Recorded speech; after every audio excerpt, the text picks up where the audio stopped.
Hello, and thanks for joining us. The Unidentified Celebrity Review will begin in just a couple of minutes. Things might look a little different around here, but yes, you're on the right channel. Don't adjust your YouTube dial. UCR has a new look. Do you dig it? Yeah, I know I do. I get a little serotonin boost every time that new icon appears. Sure, the retro graphics of Atari are a little before my time, but as a teenager, I spent a good deal of time studying the classic video games using emulators. Yeah, some would and did argue that this was unproductive time. I disagree. The number one indicator of performance in surgeons is the amount of video games they played in their youth. I'm no surgeon, but I can tie a fast polymer knot down at the Squid Docks. And there's no denying others were more productive at that age, though. Case in point, our guest today, John Greenwald Jr. John sits atop a FOIA empire he started building when he was just a teenager. He watched all those same UFO documentaries I did, but instead of just using it for extra motivation in Space Invaders, John did his research and obtained the official source documents that these shows were based on. The average person reads 4,600 books in their lifetime, and an average book is 400 pages. Yeah, so we're looking at around 1,800,000 pages in a lifetime. John's organization, the Black Vault, sits on over 2 million pages of formally classified government documents. That's over a lifetime of documents. John's really an inspiration to me. He shows that one person really can make a huge difference. His work inspires me as well. It was his uncovering of the formerly classified 1947 UFO debris photo from Denmark that really caught my eye. And it's a story that's told over and over again, that UFOs seem to poop liquid metal. I really think that actually does explain a lot. There's some more details over in my video, UFO Debris, what the evidence from 1947 till now tells us, on my channel, Rather Be Squidding. Come over there, watch that, and subscribe for more. I'm currently working on another video inspired by John's work, one on fast walkers seen by military satellites. Be sure to like, subscribe, and ring that bell here as well. There's a Patreon link for Louise's Linktree if you want to go above and beyond. I'm not sure the details of how these new graphics got made, but I'm pretty sure it wasn't Louise's graphical design talent that made them. Keep those questions coming in the live chat too. Really, really appreciate seeing you all here. And we got a great show for you today. I already mentioned John Greenwald Jr. is here. We also have author and avionics aficionado Graeme Rendall in the studio. I've been really enjoying his recent contributions to that UFO podcast. A quick FYI, we are a Michael Mataluni down today. Don't worry though, he will be back next week. I'll try to keep Louise on in his stead, on track that is. And speaking of which, it looks like it's about that time. Straighten that tie, Louise. And let's bring in the host of the Unidentified Celebrity Review, Louise Jimenez. Hello, hey, good morning, good evening, good day, good afternoon, and aloha. Welcome back to another episode of the Unidentified Celebrity Review, your home for credible news, reviews, and commentary on everything UAP and UFOs. My name's Luis Jimenez. That is Rather Be Squidding, my co-host for the day. Very fun day today. Before we get started, want to let you know that today's show is brought to you by BlueMarlinChronicles.com, purveyors of the world's finest fishing tackle since 1995, and also DOS Tapes. They provide all the music that you hear on the show. Their Bandcamp link is in the description below. Don't forget, this coming week, we've got some really great guests on Monday. We've got James Lindoli from Engaging the Phenomenon, who just had an incredible interview with Lou Elizondo. On Wednesday, we've got Erica Lukes for sure coming in. And then on Friday, actor Robbie Ramos. We're bringing the actors back in. My friends, my writer friends, my actor friends. They're going to come on the show. They're going to ask us questions. We're going to talk about the phenomenon with people who don't know what the hell's going on. And we're going to get their opinions because I think it's an important discussion to have, especially with people who want to know what's happening and want to get some good information. So that's going to be a lot of fun to pick his brain and talk about his new show, Heels, which is going to be on Stars. I'm not sure when it comes out, but when he comes on, we'll talk about it. Rather, how you doing today? Doing great. Yeah, awesome. Week flew by. Week did fly by. So right now, do we talk about, I know I went to go tie my tie after I asked that question. Did Alex say we should play the promo? Give people a sneak peek? I think we did. We kicked off the show with it.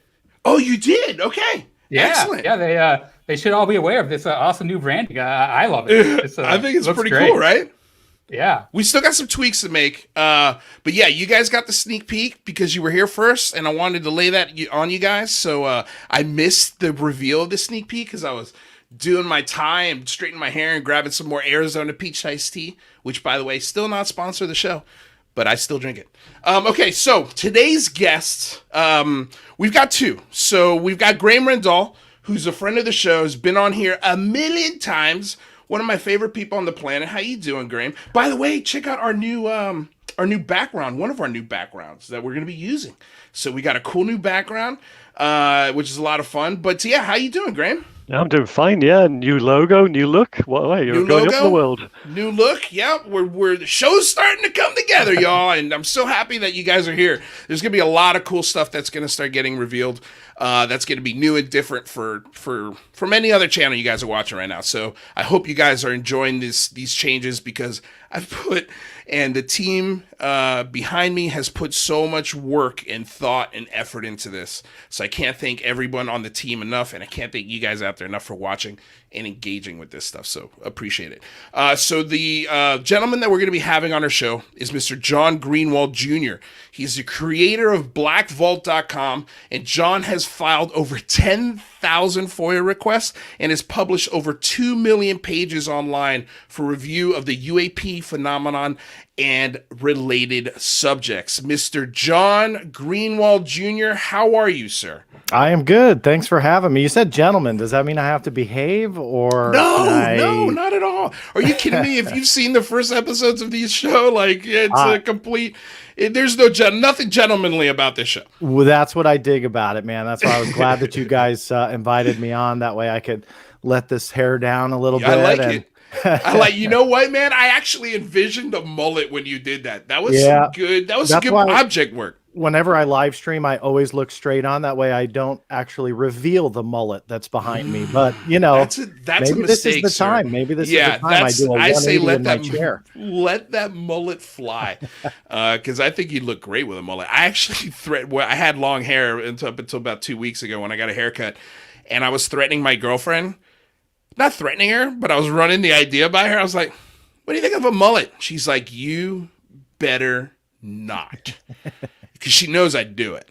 I don't know. I'm kind of playing around with the idea. I didn't do it because I don't want to upset her. She's been so damn supportive. You set up a little fan, and then that way it flows behind you. Constant. That's your branding right there. I mean, you I can't get better than that. I think a Cuban with a mullet is either very conflicting message or it's the most brilliant thing. It's one or the other. Yeah. So John, ladder. Yeah, for sure. Me too. So welcome to the program. I figured Rather's filling in for Michael, and I also figured I'd bring in Graeme because, first of all, we start the show early on Friday for Graeme because he's in the UK, and he partly, I want to put it all on you, Graeme, because I don't want to make you turn red. But I do love having him on the show, and he's just a brilliant voice. And look who we got. We've also got Mr. Jazz Shaw, a journalist and writer as well. So, I mean, I wanted to bring all of these people together, John, and ask you a bunch of questions because you're the FOIA king. We've rolled out the red carpet for you. As a matter of fact, let's put John up here. Let's put John in between me and Rather. There we go. So we got the FOIA king in his proper position. So, I mean, dude, look, first of all, your work is amazing. what you're doing, I think, in my opinion, is the Lord's work. You're doing all of this grunt work, the real trench work that nobody really wants to do. We all talk about how we want more. We all talk about, give us, I'm an idiot over here calling my representative, but you're doing it in the most just arduous, difficult, time-consuming, and I'm sure this angers the hell out of your family on some levels, like this process that you've done, because we read 10,000 plus FOIA requests, and Rather had a killer question, and I think it's the first one we're gonna talk about. Rather, what is it? Because I don't want to steal your question. Yeah, you got 2 billion pages of government documents there. Have you read those all? Yeah, that's a great question. Possible? It's not. No, at this point, it's not possible. For many years, I was able to say yes to that question, but yeah, I'm over 2.4 million pages as we speak, and I literally have about 480,000 pages that are about to be announced. I haven't even announced it yet, and the only reason I haven't is because I'm working with another researcher, and I'm waiting for a proper bio. That's the only hang up. So it's kind of just announced it though. You kind of just announced it. I'm sorry, whoever that other person is. I mean, we're days away, and if I don't get the bio, I'll do something on my own to write it. But the short of it is that this man has been for many years. His name's Corey Newman. Been collecting Air Force historical records, and he has watched the Black Vault for many years. And so he reached out to me, and we started talking. And I said, "Look, man, if you want a home, it's full credit to you. So those 480,000 pages." I'm just the home for them, but that's something that I've always wanted to do with the Black Vault, is bring in a select few of people that I trust, that I know that got this information, to give access, because he didn't have this stuff online. So it's all online actually now, if you knew where to look, but it's just hasn't been announced yet, because I want to make sure he gets proper credit. But yeah, a little sneak peek there. 480,000 pages about to go online. Okay, I got to go because I'm going to hack John's site. Jazz, how you doing? Welcome to the show, sir. I know you were excited to talk to Greenwald, so that's why I brought you on the show last second here. What are your thoughts on his work and that new announcement? 480,000 pages, you said, John? I have done so many articles that rely on nothing but John's work. For the Debrief, for Salem. Just crap that I've dredged up, from John's site, because he throws that stuff out there. And if you have a question about something current, something from 50 years ago, go do a search, you're going to find it. I wasn't actually expecting to be on here.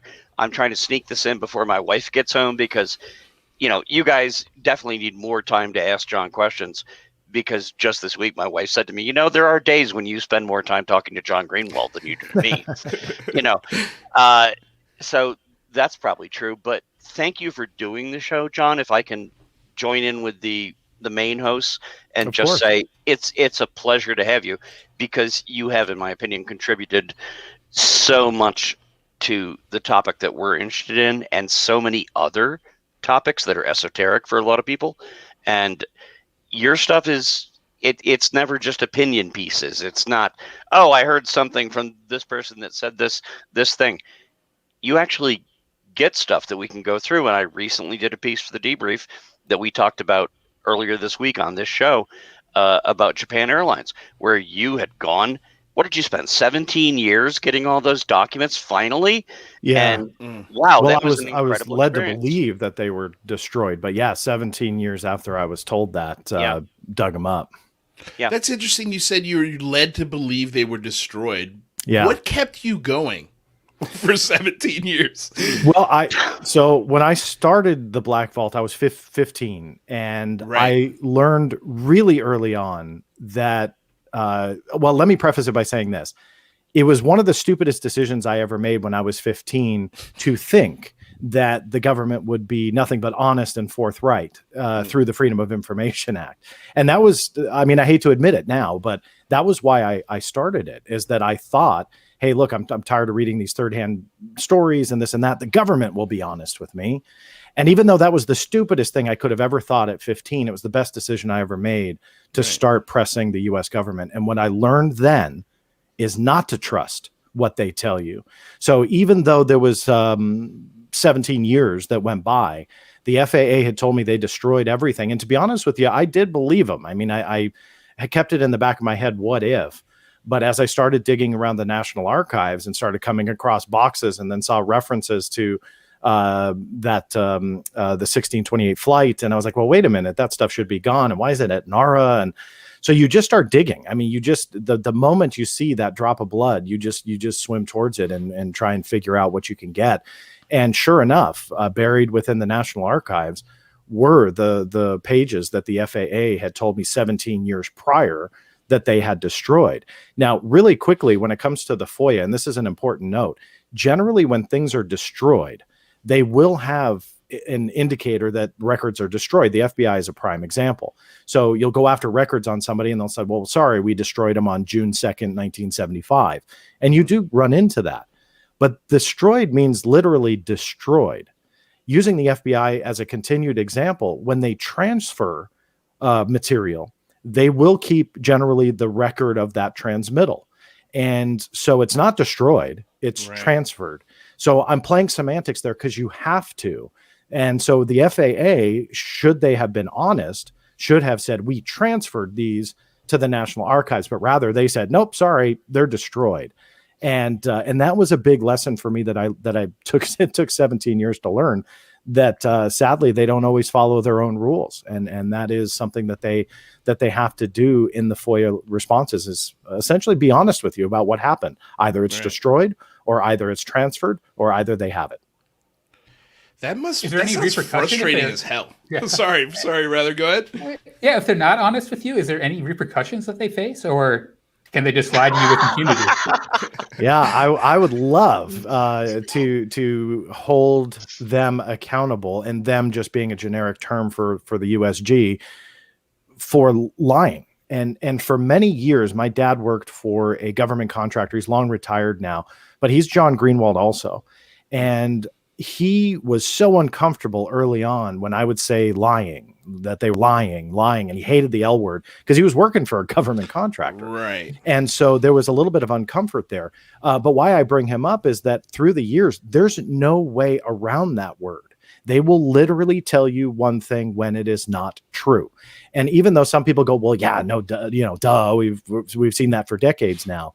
It's so blatant when you deal with government documents and black and white material and stuff I can hold up in front of you and put onto camera and say, hey, look, this is proof. So it's one thing to have a joke or a meme or whatever on social media, but when you can prove it using their own documentation and only evidence that you got right from them, to me, that is the most mind-blowing aspect to the FOIA, because it really gives you the tool to either prove or disprove these stories. And FOIA does get a bad rap. I mean, there are many things that need to be improved, but it's not broken. I would never say that it's broken, because I've got 2.4 million reasons to show that it's not broken. Well, but you're going to have almost 3 million. Yeah, almost John, 3. John, Can, you say that. Can I pop in a question? Yeah, go for it. Because it's one that I got after it was announced that John was going to be on the show. And we've discussed this very briefly, but I never really understood the answer. So for the layman who don't really understand the FOIA process and all that, let's take the question of whether or not Luis Elizondo's emails were destroyed. Yeah. Okay. If you get an answer from them and you go and appeal it, how does that appeals process work? And is there the other half, and I wish you would address both of these, if you will. If Lou Elizondo had an email account, which clearly he would have, and he would have been sending emails to lots of people in lots of other places, even if they did, and we're not sure they did, deleted Lou Elizondo's accounts, could you FOIA the people that you could find out he might have been writing to and get his emails on the back end from people who received them and responded to them? So those are great questions. So the first part of it is, how does the appeal process work? It's pretty straightforward. If they deny you something for whatever reason, national security reasons, privacy issues, whatever, privacy issues are hard to appeal. But regardless, whatever the outcome is, if you feel that you can appeal it and put up a strong case, you do just that. You create another document. You outline the reasons why you're appealing. Sometimes it's the adequacy, what they call adequacy of the search. So they may not deny you anything. They just say, hey, sorry, we got nothing. And if you feel that you can put up a case that they do, then you just go ahead and appeal it, file it. And, for anybody who's watching that uses the FOIA, always appeal. And it took me many, many, many years to accept that phrase because I felt, what's the right word? I wasn't confident enough to think that I would win. And so I was always apprehensive of doing it. It took me many years to realize you can. If you are confident and you have the evidence, file that appeal, because what's the worst that can happen? They say no, that's it. That really is the worst that can happen. So a lot of times you will win. And in the case of Luis Elizondo, I won every single appeal. Every one, when they told me that there were no records. And I was filing requests for Luis Elizondo's emails. And I'll get to the latter half of your question in a second, but I was filing requests for his emails for certain keywords. So in essence, you're filing a FOIA request for a search for all emails to and from Luis Elizondo with the keyword unidentified. And that was one of my cases. That was the big one. And so that came back as no records. And I thought, you know what, despite the controversy, despite what I think or don't think or whatever, that's really hard to believe that in a decade, Luis Elizondo never sent an email that said unidentified. I mean, he could be talking about a cafeteria and that he had something in his food that was an unidentified substance. I mean, whatever, but that was a red flag to me. I mean, of course, we all attribute it to UFOs, but no, I'm talking about, come on, that wasn't right. So I had appealed every one and put up a case in every specific case and won. It was remanded back. And after pushing and pushing and pushing, was finally told that all of his emails were destroyed. Now to the latter half of your question. That is a fantastic question and one that very few people have posed. However, if you read my article, albeit it is lengthy, but towards the end, I hinted that I put things in motion prior to publishing that article. And I wrote that for a reason, simply because I did just that. I had filed numerous FOIA requests, not for Luis Elizondo's emails, but for quite a few other individuals that would have interacted with Luis Elizondo on the receiving end. So if they wanted to play this game that, hey, we destroyed Luis Elizondo's emails for whatever reason, well, I don't believe they had the proper authority for that reasoning. But regardless of that, the other people that he would have been around and communicating with, whether it be about ATIP or not, it doesn't matter. But those people, their email boxes are still around. And so I filed FOIA requests for everybody that I can think of that would have communicated with Luis Elizondo looking for those emails. And I know for a fact that they've received that. I know for a fact the Pentagon caught on what I was doing, and I know that they are processing it. So we'll see where they end up. Where it's going to end up, I have no idea, but we're gonna keep pushing. And I tweeted out the other day that story was far from over, and I mean that. I think that there is a lot more to discover, and it goes to the true heart, core, and soul of why I do what I do. Because going back to when I was 15 all the way to today, and where I'm a lot older, there were two things that drove me. One was transparency, and that was getting the government to essentially come clean on whatever that topic was, UFOs or JFK assassination or whatever. The second thing was preservation, because the preservation I was seeing was lacking. There were documents being destroyed. There were documents that were being lost, or they end up in the National Archives. It's literally 80 plus cents a page per page for a piece of paper. You're paying almost $1 unless you physically go there. So there were a lot of roadblocks to stop people from accessing information. So those two factors drove me to create the Black Vault.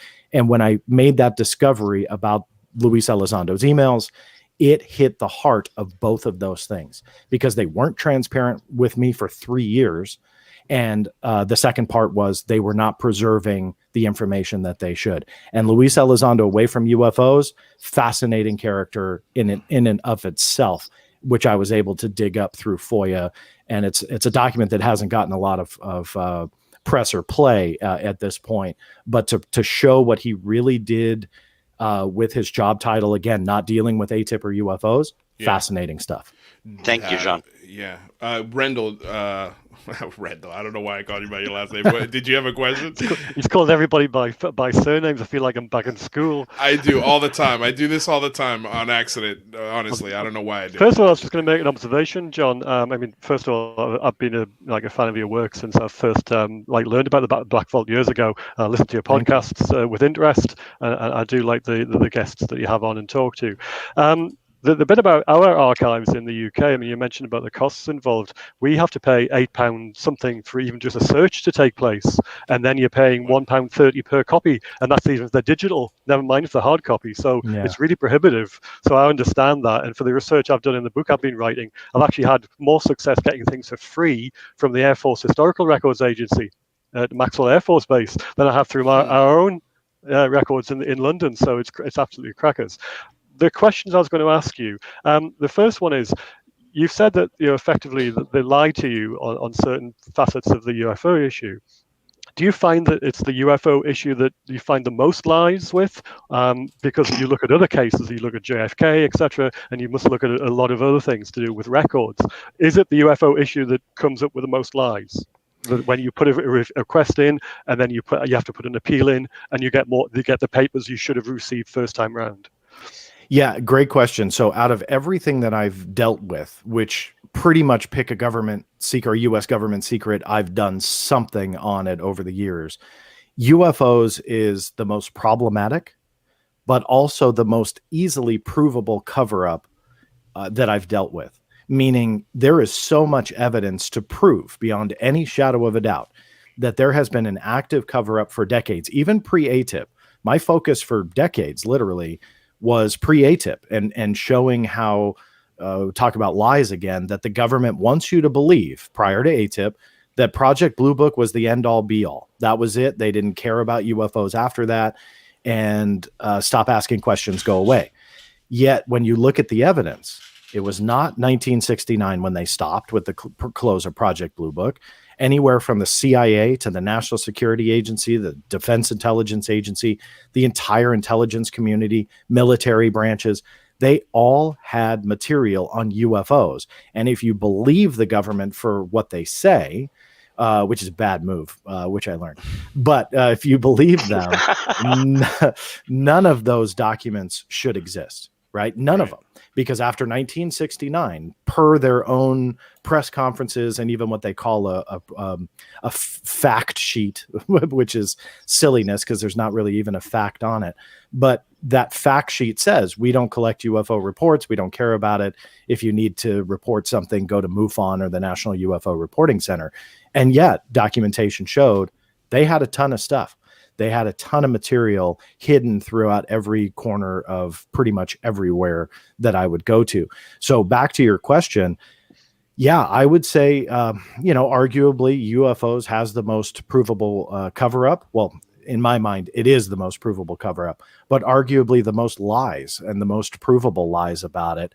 And for what reason? That's another question that not a lot of people really talk about. Because if we're talking about classified technology or this, that, and the other thing, there's something that the U.S. military and the U.S. government has mastered. And that mastery is with what's called the GLOMAR response. And the GLOMAR response is simply this. We can neither confirm nor deny the existence or non-existence of records pertaining to your request. Because if we did, it would be a threat to national security should anything exist. So with that, right, they have an out with all of this. And yet with UFOs, for some reason, there is such secrecy about it. They get caught with their foot in their mouth all the time, lying, shredding documents that shouldn't be shredded. All this stuff piles up. Why don't they just GLOMAR it, right? Why don't they just say, right. Sorry, we can neither confirm nor deny. So that to me is one of the most intriguing aspects to this, that they treat UFOs differently, but in a really stupid way. They have an out, and the out is there. They wrote the out, and they don't use it. So I have no idea. Go ahead. Yeah, I was going to say my other question in that case was, is there a hardening of attitudes, and did that start when the videos came out in 2017, or did it start before that? Because I know you go back to the Pentagon to get confirmation of things that are sent out, press releases, etc., that are sent out. Have you detected a hardening in the attitudes from official spokespeople and other people that you're in contact with to get records because of the issue? Is it because of 2017 and the release of the videos and ATIP being sort of outed, or did it start before that? Can you put your finger on exactly when it started? That's a great question. I mean, post 2017 in the early parts, it to me, it kind of caught them off guard a little bit. I mean, some of the spokespeople were quoted as saying, yes, it dealt with UFOs. Other ones then later said, no, it didn't. And it was this really weird, I would say, you're hardening after 2017, come 2018 into 2019, when they started like backtracking on some of their statements previously. Then they backtracked on a backtrack. So I called it a flip-flop-flip. So originally, according to Politico, yes, it was a UFO program. Then it was not. Then it was again, and it was like they kept they kept going around in circles. Now, after they had retracted that, and they used me as the conduit for that most recent statement at the time, I think that was the end of 2019, I think it was. It wasn't until the last month where they then corrected themselves again and said, oh, by the way, we did utilize UAP reports, but we didn't investigate them. So is that a hardening? Is it, I don't know, stupidity? What is it? I'm not really sure. But there's this just roller coaster of statements that don't coincide with each other. What I also do as a researcher in my head anyway, is that I do see 2017 to date as different from 2017 and prior, meaning the attitude is different. The information is different. What you go after is different. The documentation is different. Everything across the board is different. So prior to 2017, like I said, I uncovered literally thousands of pages that shouldn't have existed, some of which had never seen the light of day before. They had never been outside the walls of the CIA or the NSA or so on. 2017 and after, it was a little bit different. When they finally started to acknowledge UAPs and the fact that they were real, September of 2019 was when I got the Navy to go on the record and say that those 3 videos, the FLIR, the gimbal, and Go Fast, were unidentified. They considered them UAPs. I very rarely fall off my chair, and I fell off my chair that day because I did not expect that whatsoever. I believe that was a turning point, but for the worse. The amount of publicity that went to that story was monumental. And since then, they have closed up like a clam. Wow. They won't release anything. I tried to get the message to the fleet. The Navy sent out what they call a message to the fleet on UAP reports, and that they were instructing Navy personnel and officers to report UAPs. Politico broke that story. At the time, it was a draft. I had discovered that it was out of draft in a final form and was sent out. They won't even give me that. Not a single word, because it's classified. They say that they will shut down 100% of all the UAP cases that come in. They claim they will be classified and not released. So despite the report coming up, they have really clammed up. So that to me was a turning point, to go to your question, that I think they've hardened a lot. And I don't think they want to talk about it. They don't want us to deal with it. And this public report, should it come out this month, probably will not be as exciting as people want. And yet the deck logs for the July 2019 incident, they have been obtained through Freedom of Information Act. Is that correct? Dave Beatty managed to get some of those, did he not? Yeah, you're talking about the what they refer to as like the drone swarms and the drone encounters. Yes. Yeah. That's a story I haven't really delved into a lot. I know that Dave Beatty, Mark Saccoti, and Adam Kehoe all have tackled it in different areas. So I would absolutely relinquish to them on that particular case. But it's strange. The war zone dug a lot of that up and got a lot of those deck logs, which I think was helpful. Yeah, right. But it's strange, isn't it? Because they were available through Freedom of Information Act, whereas you've been stonewalled through another branch of the Navy or another form of naval communication. So it's really weird. Yeah, and they may see it different too, you know, and that's where you have to drill in to every specific point, but drill in a lot. A lot of people want to just deal with this broad strokes. You know, the mainstream media does that a lot, where they deal with things in broad strokes, and you can't broad stroke it to where maybe that was just simply, and I don't know, so please no hate mail yet, but maybe that was just simply, you know, there were drones that were encroaching on you know, a Navy ship or whatever. And so to the eyes of the military, they see that differently. To where some of these other cases, they are truly UFOs. UAPs are their designation, and they are showing characteristics that we just, you know, can't achieve yet. And they meaning the military, separates that. And so they are a little bit more lax with, let's say, something that they know is maybe deep down a drone encounter. They're not sure whom or where it came from, but that's what they've pretty much decided on. But these other ones, the ones that they don't want to talk about that remain classified, that's the gold. That really is what the answer to this phenomena is, whatever that is. But they don't want to talk about that. Thanks. Hey, John. I had a question. So regarding the attitudes of the people on the other end of these FOIA requests, we had a guest. I don't want to give any flashbacks to you, Jazz, but Andrew Fourier actually said something kind of interesting before the interview, and which was when he does when he does FOIA requests, he mentioned that he often does what he calls a double tap, where he will do the FOIA request and then he'll FOIA request the emails of the FOIA investigators about the original FOIA request to kind of see what they were talking about when they got that FOIA request. I was wondering if you've ever done the same and if you've gotten any insights into attitudes via stuff like that. Yeah, for many, many, many years I've done that. What they do, they call them case processing notes, but you also go into internal emails. Essentially, you just blanket for everything that was generated during the processing of FOIA case XYZ. And you see some amazing things. Sometimes you don't see anything, meaning you get a lot of blacked out, what they call exemption B5 or internal deliberation. So that's exempted. But other times you see some very interesting case processing notes. You'll get leads. You'll see what they're talking about behind the scenes. And so, yeah, I would recommend everyone to do that.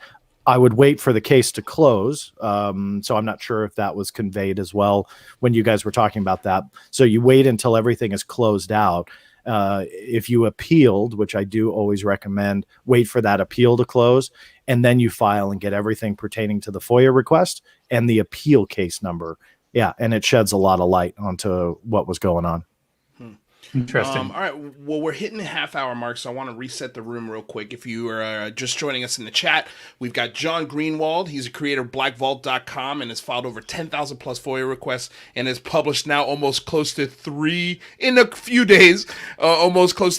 million pages online for review on the UAP phenomena and related subjects. We've got Rather Be Squidding, who hosts his YouTube channel, Rather Be Squidding, where he deals with, what would you say you deal with? The UAP and technology. Yeah, UAP and technology. I mean, he did a really cool video on time crystals the other day. We got Graeme Rendall, who is a contributing writer to Shadows of Your Mind magazine and also UAP Media UK. And, of course, the legendary Jazz Shaw, who is a constant regular on the show and is a big fan of the UAP dolphin theory. So, real quick, also to the 133 of you guys watching, thank you so much for being here. Check out the Patreon, like the channel, subscribe, share. We're having a really great killer conversation with the king of the FOIA requests, Mr. John Greenwald Jr. So please share with folks because we're having a good time right now. Real quick, so John, you talk about not being able to trust these people who are responding to these requests. So I'm curious, how do you feel about the team of folks giving us all of this new information since 2017? Are you, what's your mindset when it comes to receiving information from the former government employees? You say they lie. so I'm curious to know, how far do you extend that? Do you extend it all the way to Christopher Mellon and Lou Elizondo and all these guys who are coming out and talking about this topic?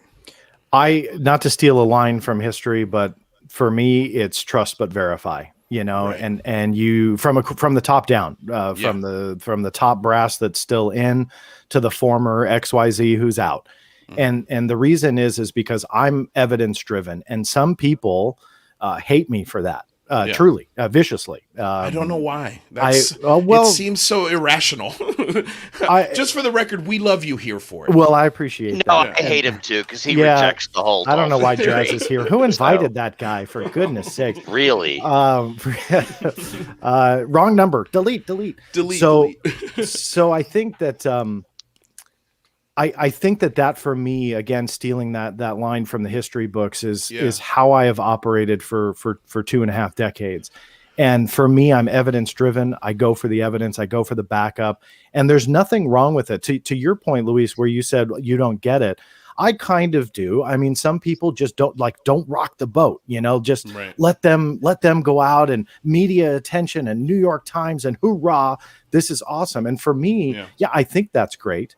But I also harp on mainstream media a lot for those broad strokes, because when you get into broad strokes, you get into carelessness, and you get into telling the masses something that's not true. So let's say you start motivating people to come aboard, and then they're evidence driven too. I'm not the only one that's evidence driven, and they start digging and they realize, wait a minute, that's not accurate. Wait a minute, that person said that, but that's not true. Wait a minute, this really, there's no sources for that. So I think that we have to be, essentially very careful with that. But there's different tactics the way people tackle this.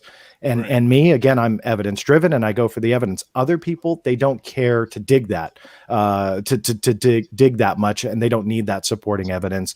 Let's say Christopher Mellon or Luis Elizondo or a Pentagon spokesperson is enough, and that's it. Right. To me, it's not enough, but I'm not saying that's right or wrong. That's just me. So I think everybody just has a different angle. But to go back to your question, for me, just if I was answering for myself, I absolutely question everybody. My mother calls. I ask her 3 questions that only she would know to ensure that it's her. No. Wow. No, wow. I'm That deep. I'm kidding. Okay. I was going to say that's deep, Greenwald. That's deep. Okay. So real quick, we got Chris Spaghetti, the legendary Chris Spaghetti, with a $5 donation. Thank you so much, man. He says, thanks guys. I'm assuming he's enjoying the conversation. No, thank you, Chris Spaghetti, for being here, and loving the show. He also says, hit the like button. Please do that, because it helps us big time. But I was kidding about the mom call. No, I know. People start tweeting out, Greenwald doesn't even trust his own mom. Just amazing. It's insane how people just go right to Twitter. So I guess you're show me the evidence, and I'm going to hold you to that evidence. So what have you seen so far? Like, what's the overall picture? You've looked. I know you haven't been able to read over almost 3 million documents. I'm hoping you've gotten through at least 20 or 30% of them. What more than that? Yeah. Okay. Well, all of these FOIA requests, all of these people you've spoken to, what is the picture you're seeing? Clearly they're lying, but we always talk about here the fact, and the fact is that there's objects in the sky. We know they exist. They're completely unexplainable. They're chased by pilots. They've been caught on radar. In some cases, they've shut down nuclear facilities and weapons. So that's the reality. Past that, it's just speculation because we just don't have the data yet. And even on some of those things that I say as fact, those are the words of people that we should be able to trust, but we haven't actually seen the hardcore data. Like I don't know if you agree with this, but we talk about this all the time. Has any of the visual evidence, that is, not the testimonial aspect of it, but the visual evidence that's been presented, has it shown any one of these 5 observables in a very meaningful way? It's tough to say. What is your opinion on it? You talking about with information that's come out from the military government, or you talking about I guess the FLIR gimbal and GoFast has come out? what specifically are you? Well, I guess, I mean, out of everything you've seen, what do you think's going on? I mean, what's your opinion as to what's going on? I know you don't know, but I mean, you would have a pretty damn good idea. I mean, like I said, you could see that they're lying, like, and they do it all the time. And the painstaking process that you're going through to even just check the responses to your email, to me, that's just, it's insane. So, I mean, after doing, I'm sure you've been doing this now over 20 years. 25, 15, 25 years. Okay, so 15 years old, you've been doing this a long time. So, I mean, what do you think's going on? Like, what is the best picture you can paint for us, I guess?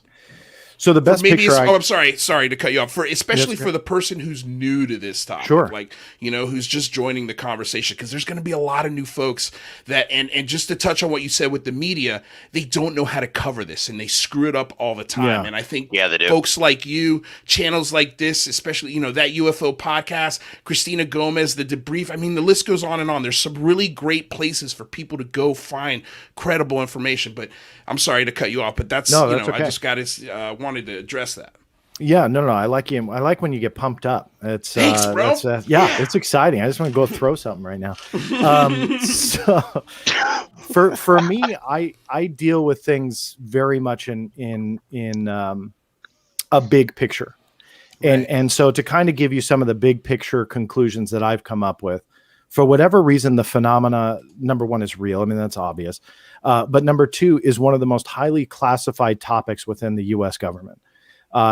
We can prove with evidence and documentation it is considered top secret in some facets of the intelligence community. And to this day, UFO or UAP related records are considered top secret and are still exempted in their entirety. So we see a lot of blacked out documents and some we can read and they're very cool, but know behind the scenes that there are still even more than that. That's not my guess. That's because the National Security Agency put it in writing that they will not give me a small stack of pages on UFOs because it's considered top secret. Not about the Nimitz, not about anything we've heard present day. I'm talking about decades and decades prior to that. So what is it that is so classified about this topic? When we talk about military advanced technology and this and that, and I lean towards that huge possibility with some of these more buzz cases, meaning the ones that we hear about all the time. Mm-hmm. Sometimes I do lean towards military technology, but there becomes a point where that military technology is declassified. And so I guess the going phrase is that we as the general public are about 50 years behind learning what they actually have. 50. And so, roughly about 50 years. Jesus, because I thought the number, I'm sorry, that hits me. I've always said safely the number is about 15 to 25 years. You're doubling that. That's wild. I mean, you look at how many decades. You're stealing my next question, by the way, Luis. Sorry. You're looking. I mean, all you got to do is, again, I'm a big advocate for looking at history because history often repeats itself. You look at the flying wing designs and the fact that actually Nazi Germany started testing flying wing designs through the Horton brothers, then later Jack Northrop with what ultimately turned into the B-2. Mm-hmm. Amazing history, which stayed secret for decades and decades until it was finally revealed. And you look at other aircraft and projects like that, like the F-117 and so on and so forth. And so you're talking about decades and decades worth of work behind the scenes, heavily classified, but it eventually comes out. Yeah. UFOs seemingly have, they don't fit the formula for whatever reason. And that to me is very motivating because it's like, well, if this was technology, you'd start to see it. And it brings up a very interesting part to me in this whole saga, which is when the CIA tried to say, hey, these were flights of the U-2 and these were just flights through the 1950s. And they tweeted it out. They tried to make this big to-do out of it, that through the 1950s, what people were seeing coast to coast here in America were secret flights of the U-2. So now that it's declassified, they release this. So I dug in on that on a couple different levels. You look at the U-2 flights, well, they didn't start until the mid-1950s. So what the hell was happening in the beginning of the 1950s? So you immediately lop off and can show that their excuse was, completely void and nullified for the first half of that particular decade. But on top of that, I did a FOIA request for the internal communications on how they structured that tweet. Because granted, it was only a tweet, but there has to be some kind of research when you make a claim like that, right? I mean, you would think that someone like the CIA would do research. The documentation that I got, and I wrote about this in my book, was literally like one email. A guy said, hey, let's tweet this out. And like a higher up person, because the names were blacked out, wrote back and went, yeah, all right, sounds good. And that was it. There was no backing up of anything. There was no, hey, look, we created this report. Let's put this out there. Let's really start putting this topic to bed. Not someone just had the idea to tweet that out. My whole point is that they have tried, but have failed miserably over the years to explain this phenomena, to explain away their interest, and it just falls flat. And so to really kind of summarize 25 years, it has not made me go away. And it has intrigued me to the point where I know that there is something much deeper to this phenomena than just balloons or drones or top secret technology. Is that a part of it? Absolutely. And we would be doing a disservice saying that it doesn't play some kind of a role. But does it accommodate everything? No, it does not. And it's that smaller percentage that keeps me going, where the US Navy will say, yeah, we have no idea what these objects are. And where I go back to where I say I fell off my chair was because I thought that they were either going to Glomar it, so we can neither confirm nor deny that those videos are real or not. Because keep in mind, they were leaks. I know people hate me pointing that out, but they were leaked. They were not supposed to be out in the general public. And so in September of 2019, they had not officially even acknowledged them yet. So when they put the designation of UAP, that was a big deal. But the other thing was, I thought, and it leaned towards, and I still kind of do, I mean, I want more information, but the fact that the Nimitz encounter could potentially be some kind of classified technology, and that yes, we have to deal with that until we can't anymore, until it's officially ruled out. And I asked the Pentagon, and I pushed this point, could the United States Air Force test against the US Navy without their knowledge? And they said no. And I was surprised at that as well, because that also was an out for them that they could have fallen back on, that said, no, look, we do routine tests with full 100% safety and so on and so forth. Everybody's safe. But yes, we will sometimes do that type of a test without another branch's knowledge. But nope, they said that they would never do that. So that kind of stuff, which leaves this stuff as a huge mystery, is definitely what keeps me going. And I hope what other people that are just getting into it realize that this is something that is very serious, that in the eyes of the military and government, they have no idea what the heck it is. And I truly believe that. I think some people think that they're all knowing and that they know exactly what the phenomena is. I lean towards the opposite. I think they're clueless. I think they have no idea how to deal with it. They can't label it. They have no idea what flag it flies. And I think that that is part of the national security risk. Can we touch on the 50-year thing again real quick? Absolutely. I just want to call out this $10 pound donation from Chris MS, and he says, massive respect to y'all for the dedication. Hey, man, we really appreciate the support. Keeps me out of an Uber for at least one ride more. So thank you for the donation. Jazz, yes, please touch on that $50 question, or 50-year question. 50-year question. That's why I'm glad we have Graeme here, because he was already speaking about something related to this. And Luis, you already asked John about this. Pulling the microscope back a bit. And I know John hates going into opinion or observation without documents behind it. But in general terms, Graeme is from the UK. They have one of the most famous UFO incidents ever that took place in Scotland that was supposed to be, the documents were going to be released not very long ago. They went and slapped down another, I don't know, Graeme can correct me, another 50 years on it's 2072. Like, 2072. Wow. You, John, have dealt with like the JFK documents and the JFK assassination documents. A lot of that, and people were asking during the last presidency, are we finally going to get those? And they're like, oh yeah, it's been a long time. And they keep locking it up. I've heard from a lot of people, and I know I'm not the only one, who feel that there is sort of a 50-year rule, not because there's national security, not because it could inform our adversaries. A 50-year rule, according to this one theory at least, is because you're waiting for all the guilty parties to die so they can't be held accountable. I'm just curious what your take is on that. I understand it goes against your stick with the documents thing, but does it ever seem to you like these extensions and we're not going to give it, that they're just covering for their predecessors because maybe there were some people that did some really effed up shit? Yeah, I do. I think that question asked and answered. Yeah, I mean, just to expand on it briefly, I mean, I think that that's absolutely it. I mean, the mind control experiments of the CIA are a prime example, but rather instead of keeping things under lock and key, they destroyed them. And that is a proven fact. And Richard Helms, who was later became DCI or director of the CIA, prior to that, he was heavily involved in the MK Ultra experiments with Dr. Sidney Gottlieb and a couple others. And they did some pretty bad stuff.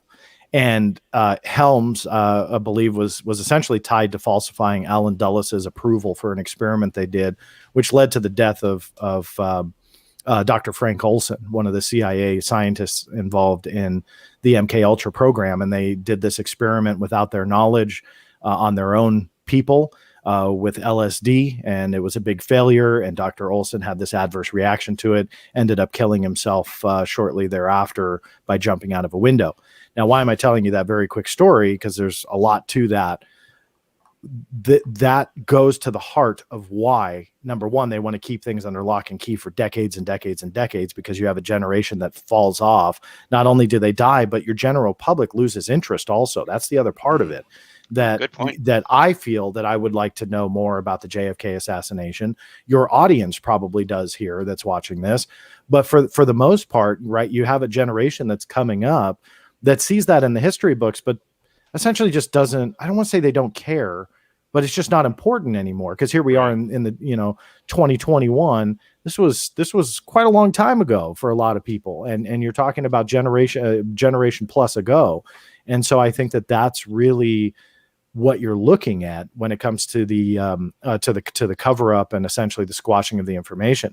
Really quick about that Richard Helms thing. It was Richard Helms that I think was ultimately the one that destroyed or gave the order to destroy all of the MK Ultra documents, because he knew he himself could have faced quite a rain down of what on top of his head, simply because of the experimentation that they did. And the only surviving MK Ultra records were misfiled as financial records and were in another office, and then those came out years later. I also, really quickly came up with what they call behavioral modification. And again, that's where I say you got to drill into every aspect of all of these different topics, because I drilled into that, and they were essentially mind control experiments. They were implanting chips into the brains of dogs. And these were documents that I got out from the CIA. These are not leaked or anything like that, but it proved that they were successful with it, and that they were able to remote control a dog. And they even had diagrams of how they were able to get the dog to move with the chip implanted. That was in the early 1960s. Take it to the next level. Crap. Right. Yeah. Trust me, I've said that quite a few times over the years. I thought Elon Musk just invented that like last month. No, the CIA was successful. He also invented subway tunnels. Doing that. Mm-hmm. So where do you think the intelligence community would go? Do you think they go, oh, cool, we remote controlled a dog. All right, let's not fund that anymore. No, they're going to go to humans. I guarantee it. They're just going to. And you pave the way to experimentation with hallucinogenic drugs, hypnosis, all of this different stuff, which is documented, but it was some crazy stuff. And so when you deal with that, not to go off on the tangent, so I apologize, but my whole point is they have done some crazy stuff. So the passage of time allows those people to die off. So they're not witnesses anymore. They can't be called to a Senate hearing or give congressional testimony or go to jail, but more so congressional testimony. I think that that's what they fear the most, especially this day and age, because you put people like that on or in the chamber and they're given their sworn testimony. You get a lot of press out of that now. You look at the different things that have happened in the political realm and so on and so forth. It's about these hearings. And I think that as the UAP issue, to bring it back to that, moves forward, I'm curious if we might see people get in there under oath and start testifying. Hopefully they'll be public, but it really goes to the heart of why cover-ups happen and why they happen, because secrecy is timeless. Presidents come and go, senators, congressmen, they all come and go. Secrecy is timeless. And 50 years is like that for the world of secrecy. Thank you, John. Thank you very much. And Luis, can you put me backstage for a minute? Absolutely. Well, we've got Alex Sears backstage as well. Alec, I noticed you popped in here a little earlier. Did you have a question for John? Thumbs up. If no, yeah, okay, yeah, all right, cool. I'll bring you in. So this is Alex Sears. He is the lead UFO contributor over at. Oh my God, I'm having a brain fart. Where is it? Daily Caller. The Daily Caller. The Daily Caller. I'm so sorry, man. I've got a lot of things going on here. So real quick, Christian Thompson, thank you for the $50 or the 50 DKK. This is a question for John Greenwald, and we've only got a couple more minutes. So if you can, real quick, and I think you are kind of already answered this, but what is your favorite or the best doc that John Greenwald got from FOIA? Sure. To give a different answer or tackle it in a different way, the 1976 Iran incident is one that I absolutely love. It's been around for a long time, been around before I ever filed a FOIA request. I don't claim to discover it. But for those who aren't aware of it, because it doesn't get a lot of press anymore, I would definitely look it up. In short, there was a UFO over Tehran. This was all documented in an intelligence report that I got from the DIA. It literally, in the world of science fiction, you would essentially call this, you're quick. You would essentially call this essentially a mothership where there was a UFO that came out of the primary object, a second UFO that came from the side of it, one of which either landed or hovered directly over the surface of the Earth. They flew out, and the next day to take soil samples. I tried to figure out if they had ever did those samples. I never found anything, but these UFOs actually strategically shut down 2 separate F-4 Phantom jets. And then when they were seemingly no longer a threat, they regained everything. So that is a very small nutshell version of what the 1976 Iran incident is. But where my emotional attachment is to it is that's what got me started. I read that document before ever filing a FOIA request. There was nothing on the internet back in 1994, 1995. Right. Well, there was, but I mean, government document archives and stuff like that. So I read that. I was hooked, learned about the Freedom of Information Act, never thought in a million years a 15-year-old would get a letter from the DIA with this document. I did. I was hooked from there on out, and I created the Black Vault after I modeled it after what I was looking for back in 1996, but never found. So what you see is something I always wanted to find, because I sure as heck didn't want to work and do this. I was a 15-year-old punk who just wanted to read government documents and couldn't find any. So I went out, got them, and put them online. Typical 15-year-old punk.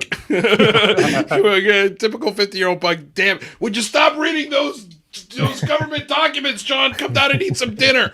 I can just imagine that going on in the house. Alec, you know what, really quick. When I was still in high school when I started it, my dad worked for Rocketdyne and worked on the space shuttle at the time. Long story short, when I started the Black Vault, I would work all night long before I was in high school, work all night long. He would get up like 5 a.m, and I'd hear him above me where his bedroom was. And I would go, oh, crap, crap. And I'd like turn off the monitor, jump into bed, get like a half hour to sleep, go to high school, do it all over again. Now I'm old and I can't pull that off. But there's no way. He couple times would sneak down and would see me flick off the monitor and hear me jump into bed. And that's how I started. That was the only way I could pull it off. Writing CIA letters in my English class.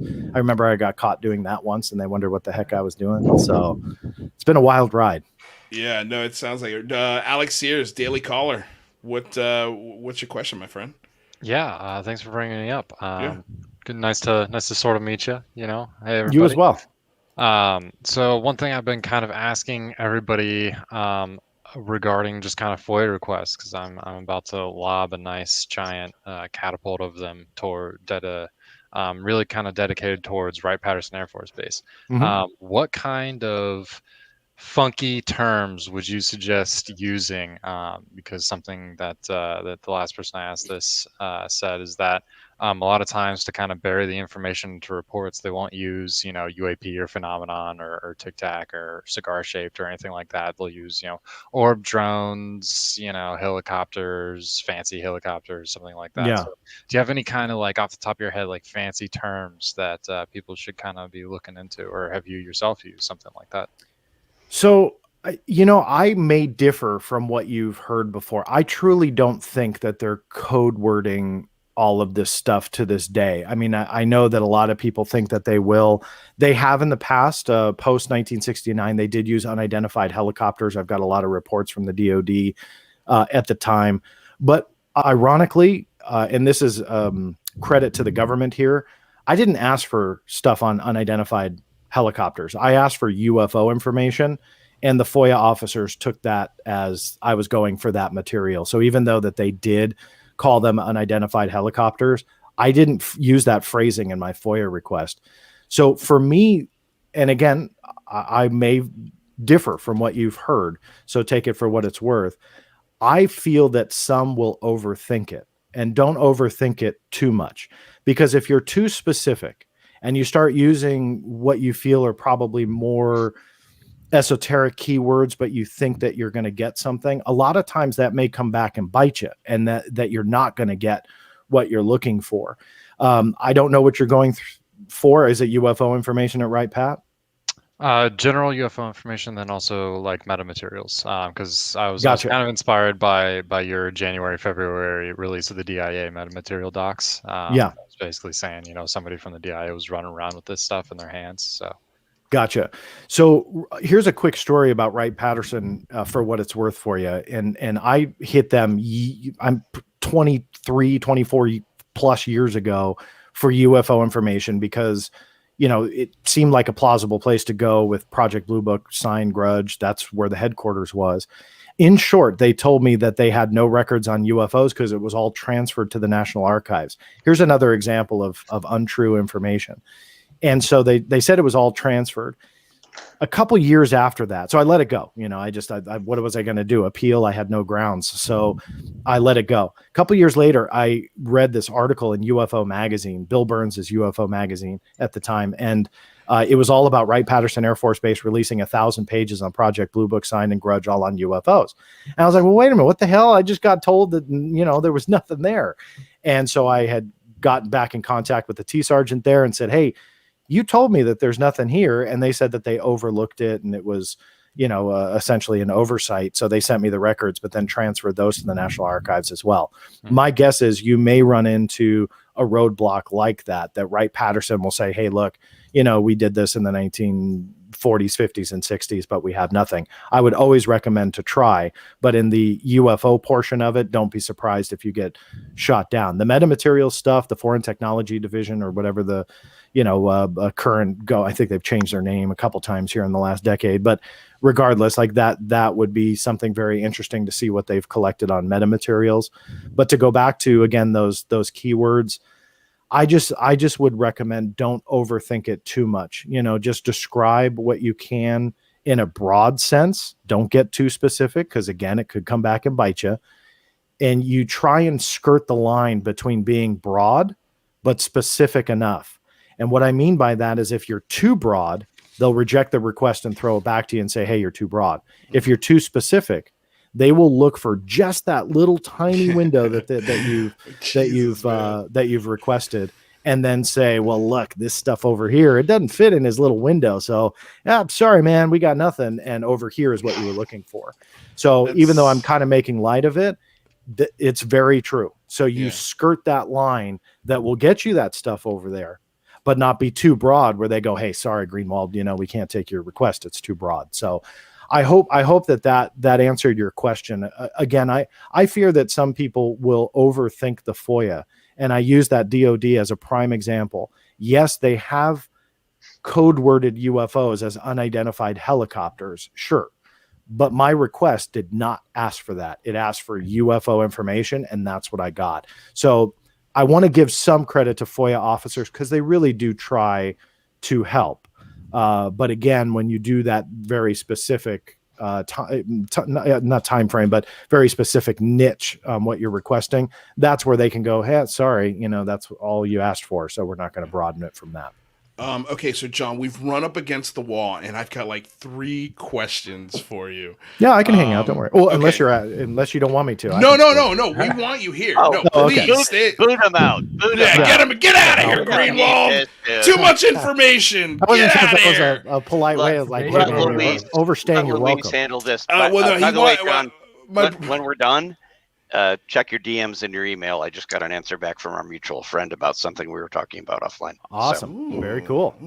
Okay. Well, real quick, let me reset the room. Of course, we got John Greenwald, creator of the Black Vault, releaser of almost 3 million documents from our government. Rather Be Squidding, tech and UAP specialist. He's got his own channel. Check it out. Graeme Rendall, I know you're running up against the hour, sir. You've got travel to go to tomorrow. He is a journalist and writer for the UAP Media UK and also Shadows of Your Mind magazine. Does amazing work. He's a regular contributor to this channel as well. So, Graeme, would you like to say goodbye? Yes, I'm just on my way out. Thank you very much, gentlemen. It's been an interesting conversation. It's been great to speak to you, John, and I hope to do so again. Yes. Good luck with your future endeavors. Thank you. You're a beautiful man, Graeme. Thank you for joining us, my friend. And safe trip, okay? Yeah, cheers. Bye-bye. And then we've also got Alex Sears, UFO lead UFO contributor to the Daily Caller, and Mr. Jazz Shaw, writer and contributor to the Debrief.org. So, John, okay, real quick, because I know we only asked you for an hour, but man, okay. hang out as long as you want. So, have you ever applied this persistence to any other part of your life? Like, are you this persistent with, like, when it comes to getting a job or asking a girl out on a date? Because I feel like you've also laid out the perfect manual for how to get a girlfriend. Like, it's all about asking. It's like fishing, or asking 100 times. You're looking for 2 or 3 to say yes. John, have you ever taken a traffic ticket to the Supreme Court? Yeah, like when you get a traffic ticket, what does John Greenwald do? I cannot imagine you've ever paid for a parking or traffic ticket in your life. I mean, am I crazy when I say that? No, to answer your question, do I apply the same? Yes, I do. I have always. I mean, I'm not sure the right way to put it. My wife describes it that if I want to do something or achieve something or I have a goal, that I will do whatever it takes to get there. So whether it be a job or whether it be, whatever it is, that's the way she's described it. So I will steal from her to pass on to you to answer your question. Yes. And that's what I do. And right. I would agree with it. I've always just, when I want something, I want it, yeah. and I will do what it takes to get there and achieve it, whatever it may be. And there's been different aspects of my life growing up, that's been the case. And when I want to do something, or I want to be good at something, or I want to achieve something or reach a goal or whatever it is, I'll do what I need to do, or everything possible to get there. Okay. I believe it. Yeah, no, I mean, listen, next time I get a parking ticket, I'm going to ask you to please, to send in the responses. So I've got a question for you. Somebody asked earlier as well, and this is kind of a 2-part question / maybe a good idea, that I would love to see you do. Do you do FOIA requests from that desk you're sitting at right there? I do. This is where all the magic happens. Okay. I am the entire team of the Black Vault, from the top down. I love it. So the reason why I'm asking this question is because somebody asked if you have ever done a step-by-step process video on how to submit FOIAs. That's a great question. If you have, obviously go to your YouTube channel. It's probably on there somewhere. But what I would maybe like to see, and this sounds boring and crazy, but I think you'd be shocked at how many people would watch. I'd love to see you do live streams doing it. like sharing your screen, sharing your process, how you do it, how you submit. I think that would be incredibly interesting, even if there's no plan to it. You know, I don't know what your process is. I think that would be a beautiful insight or window into your life and how you do this.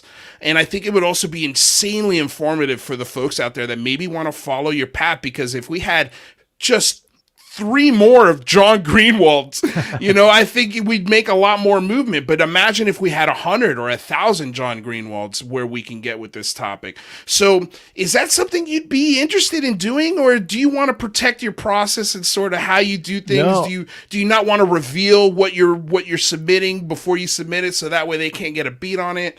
What do you think about that? No, in fact, it's a great idea. I've been asked to do it. No, I haven't. The quick answer of doing a FOIA instructional video. I'm 25 years in and I still learn things. So my insecurity comes around and goes, who the hell wants to watch me, you know, banter on about the FOIA? Dude. But I think a lot of people would. And I mean, look at Rather. He's like, I definitely would. And I tell you, the fact that you learn new things all the time, I think it's a perfect format for a live stream. You can do it for 3 hours and you don't have to say a thing. You could just literally walk us through what you're thinking if you wanted to, or just clicking the mouse. Like, I've seen live streams of people just setting up a camera on the Vegas Strip and people will watch it for 10 hours, you know, like, so I think there's something there, man. And I would encourage you, because making and editing videos, I know, is a pain in the ass, and it's time consuming, and and there's a lot more thought processes go into it. Whereas a live stream, you just turn on the camera and go. You know, and I would say, screw those insecurities, man. You're good at what you do. You know, share it with the world, inspire people as much as you can, because I think you've got an amazing gift, and I think people want to unwrap and get into this gift as much as possible. So I would recommend and highly encourage you do it. And if you need help, let me know. Well, I appreciate that. Can I second that, by the way, because in years past, John and I have talked about the fact that I made an attempt more than 7 years ago to go the FOIA route. It's actually called FOIL in New York State with the Freedom of Information Law, to get something important that I was working on for our network. And I got totally shut down, burned down, told to go F myself. And I had no idea what to do about it. And the situation has largely died since then. But if I had some sort of John Greenwald primer and known then what I've slowly started to learn from John now, I could have busted open a big story, and I missed the boat entirely. So I think, and we're seeing from the commenters, I think there's a definite market for that, because FOIA is a law. It's a great law. John is a master of it. Probably, I would argue, one of the best masters in the entire country of it. But it's not easy. It's not simple. The law exists for a good reason.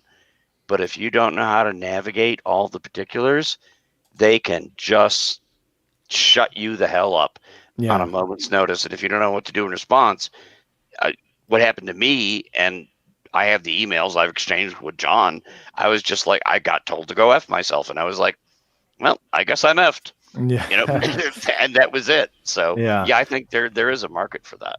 Well, I really appreciate not to make both more of work you. for you, John. No, that's okay. In fact, I don't mind. I've always been a fan of helping others, you know, use the FOIA. So I think you guys are motivating me to do the video, and you know, if nobody cares to watch it, that's all right. Oh man, just just do watch a it. masterclass, like class on FOIAing, sell it. Yeah. To You shouldn't just make it, investigators. John. You should charge for it. I would pay for it. No, I can't. You know, I've never done the charge per video route, Right. You know, and I do see other people do that, and there's nothing wrong, you know, with that to a point, but I think some people just get so out of hand charging, you know, for everything. It's like I don't know. Anyway, that's a full show in itself. Yeah, well, that reminds me of my Patreon, by the way. Check it out, because the cool thing about the Patreon, the cool thing about my Patreon is you don't have to pay anything to get the same show the guy who pays the most in the Patreon gets. Everybody gets the same show at the exact same time. You're literally going to the Patreon because you love the show and you want to support on a monthly level. If you want to support us, this is a public broadcasting channel, and it's supported by viewers like you. You know, think of it that way. You know, the less time we have to spend at our jobs, the more content we can provide for you guys. So that's the way I like to do it. I agree, John. Like, I don't like charging people for anything. Yeah. You know, if they want to buy a mug with my face on it, okay. If you want that, all right, you know, I'll give it to you. But, you know, it's not something that I'm, you know, like we try to do on the show. I think you're right. I think this information's too important to put behind a paywall. Yeah. But that doesn't mean that you can't do live streams just like this. And as you're doing this, people are supporting you financially to do it, you know, and supporting your work. I think that's a great thing. Yeah. You know, if people want to do that, that's up to them. And I just say, give them the option to do it. And someone also had a cool question here real quick. He asked if are FOIA requests limited to just U.S. citizens? No. Okay. So you can be anywhere in the world and you can be any age. Really? Yeah. That's cool. Yeah, because I mean, you started when you were 15. Yeah, I'm making my 7-year-old file them now. No, I'm kidding. But you can literally be any age and anywhere on the planet, depending upon other countries. Again, that's the U.S. Freedom of Information Act. State laws, or what they call sunshine laws, those may be different beasts. But on a federal level, yes, it's open to any and all. Wow. See, I learned something new tonight because there were a whole bunch of documents that John had chased in years past regarding UFOs and regarding what's the big I'm losing track now. The big buried mountain out west where we had all of our missiles. Cheyenne. Yeah. And somebody eventually got them who was an American, but the Americans weren't releasing them. They got them from the Canadians because there was a tie-in between that and the Canadians. The Americans gave nothing, and the Canadians, the guy checked, and they were like, "Oh yeah, I got a whole folder here." That was my service story. There you go. And thank you. That was you. Yeah, but that was. There was a question, if I remember the story correctly, for Canada, in order to submit a request, you had to be a Canadian, unless they got the guy on the phone. He's like, "Well, I'm just going to go find a Canadian friend," you know, and he's like, "All right, here you go. Here's what I got." But I guess it is different between countries, John. Correct. Yeah. And funny you bring up that story, because that's what was in my head where I said, this is that's U.S. law. Other countries are different. So the very quick backstory to that, because it's one of my favorite UFO stories. Do you mind, Luis? Can I? No, I don't want to. John, totally. It's your take show, over my your friend. Show. I mean, no, look. I was honestly, for you, John. I had one more question for you, but if you want to hang around, we're gonna also be talking about out. news and some current events. So yeah, man, if you want to stick around, that would be awesome. Yeah, no problem. And I'll make it quick. So this is pre-ATIP. So let me preface it by saying this. So this goes back into the early 2000s, and I was fishing around for essentially UFO records. And I had discovered that this would never been out before, that the United States Air Force had a manual with an entire chapter devoted to UFOs and how to report them. What was very interesting was that this was not the 1950s or 1960s. The actual manual was in the 2000s.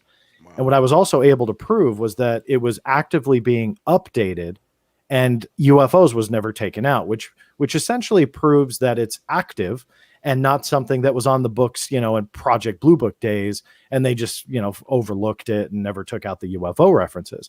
So an entire chapter. So in this regulation, they say that all UFO material goes to the NORAD installation. NORAD, thank you. Yeah. And so I thought, okay, well, let's file a FOIA request to NORAD. So for all those that want to use the FOIA, you look for that, and that's why you read everything that you get, or at least try to, because I essentially describe it like a tree.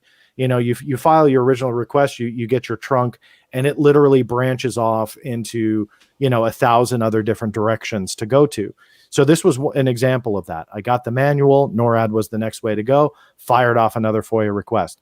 To my surprise, NORAD was not subject to the Freedom of Information Act. It was one of the very few places that you can find that's a federal or military branch that was not subject to FOIA. And the reason was it was under Canadian control in addition to American control. So therefore, U.S. law did not apply. Well, it took me a couple years to realize, but in their letter, they said in good faith, they had searched for UFO related records, or what they called CIRVIS, CIRVIS. The acronym stood for Communication Instructions for Reporting Vital Intelligence Sightings. And they were all made under this Air Force manual. And so what I did was I took their answer and got really upset because they said in good faith, they searched for those service records, but found nothing. And where I kicked myself was that the answer was in the letter. They were under Canadian control as well. And so it dawned on me, why don't I just call the Canadian equivalent to us, which in Canada was the Department of National Defense, or Defense with a C. And so I called him on the telephone. As one of my favorite stories, he picks up the telephone, right? I just blindly called him. There's no UFO service office. This was the number I found for the DND. And he picks up the phone and I go, sir, can I ask you a quick question? Can a U.S. citizen request under the Access to Information Act, which is the equivalent to our Freedom of Information Act? And he kind of hums and haws for a minute. He goes, I guess if the information's been released before, I don't see why not. And so I got all excited. I was like, okay, great. So I said, well, this is what I was looking for, or this is what I'm looking for. They're called service reports, communication instructions for reporting. And in the middle of saying the acronym, he interrupts me and he goes, oh yeah. He goes, I got those right here. I go, wait, I said, I'm sorry, what? And he goes, I like to keep these things handy. Now, I still kick myself after all these decades, not ask the guy, why do you keep them handy? But I did not want to hurt getting these documents because this was a irrefutable proof, yet again, that the military on the U.S. side was lying. NORAD told me that they didn't have any, and yet they're the receiving end for these service reports. So I said, well, is there a way I can get a copy of those? Do I have to file an AIA request? Like, what do I have to do? And he goes, you got a visa? And I was like, yeah, I don't leave home without it. Sure. So pulled out my credit card. You know, I probably only had $10 on it. And I asked him, I was like, well, wait a minute. How many are there? Like, what are you charging me? And it was under $5. And that was it. Wow. And it was the best, like, under $5 that I've ever spent. This is one of my favorite stories in the history of FOIA. And mine too. And so I got those documents. They're on the Black Vault. You can download them. And before the end of the conversation, he goes, he's like, that's not all of them. I'm like, well, I'm sorry, what? Right? Like if I had coffee, spit out my coffee on my monitor. I'm like, what? So he goes, no, he says, we got tons of these things down in archives, their equivalent of the National Archives. And I was floored. I'm like, okay, this is, I had worked for years on service and tracing it, and it traced back to the 1960s. But that Air Force manual was absolute gold to me. Wow. And so I got the documents, put them online, ended up working with another Canadian researcher who had gotten tons and tons of other service reports. I put those all online as well. Here's the close of the story, which is my favorite aspect to it. Fast forward like 8 years, and Lee Spiegel, who was writing for the Huffington Post, has been a friend of mine for years, gave me a call. He says, John, I want to profile the Black Vault. He's like, what are your top 5 government documents that you got? Very common question. In fact, one of your listeners and watchers asked a very similar question. What's the top one? Mm-hmm. So I sent him 5, one of which was this Air Force manual 10-206, if anybody's taking notes. So he goes through them and he goes, this is great, and starts working on a story. He gets intrigued by 10-206, and he could ask me a couple more questions about it. And I said, well, hey, if you don't believe me, because it was so blatant that the Air Force was saying, we don't care about UFOs. And yet here I'm giving him a manual that says, yes, they do. And so he goes to the Pentagon to ask a question. And in the meantime, I say, hey, Lee, if you don't believe me, you can download this from the Air Force. They hide it in plain sight. And I showed him how to download it from the U.S. Air Force. And that's a key part of this story. So I said, there you go. And so he starts writing it. And it was the beginning of a week. His deadline was like a Friday or something. And they were going to publish it the beginning of this next week. And so fast forward to the end of that week.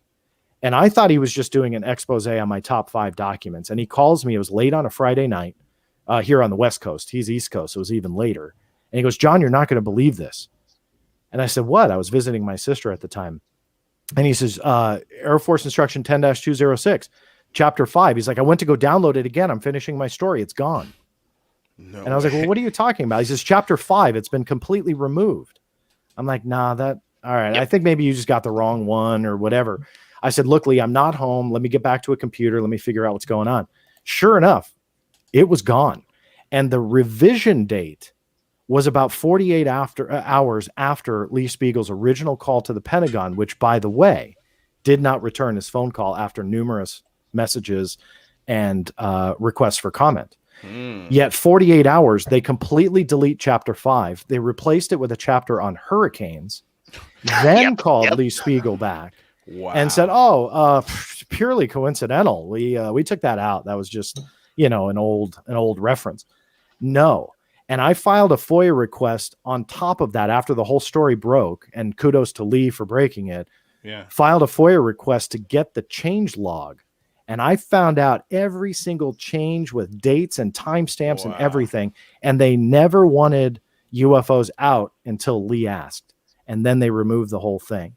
Now, if that's not the true definition of cover-up, I have no idea what is. Yeah. But to date, that's one of my favorite stories, simply because it shows the absurdity of what they will do to not only cover it up, but then the ludicrousness of telling a mainstream media journalist, totally coincidental that you called 48 hours before we removed the whole thing and hid it. So it was John wound up getting all of it from the Canadians. Yeah. Because they didn't have a standard policy of just bullshit lying to everyone. And he picks up the phone and the guy's like, oh yeah, I got this whole vault here. You know? Okay. So that's one of my favorites, and that's how much work this guy has done over the years and how deep he dives. And anybody who wants to follow his course, that's how deep you have to dive. Yeah. Well, real quick, have the Canadians changed their policy on how they release that kind of stuff nowadays? No, and in fact, they have a very interesting policy. I haven't spoken to him about this specific in the last year or two, but Chris Rutkowski, who's a great researcher, friend of mine up in Canada, been around for a long time. And credit to him, like he actually gets reports from, I think it's the commercial side up there, but maybe military as well. Yeah. And he investigates them on a private, in a private organization. So he's not working on behalf of the government or the military, but rather they share the information to the private sector for him to research.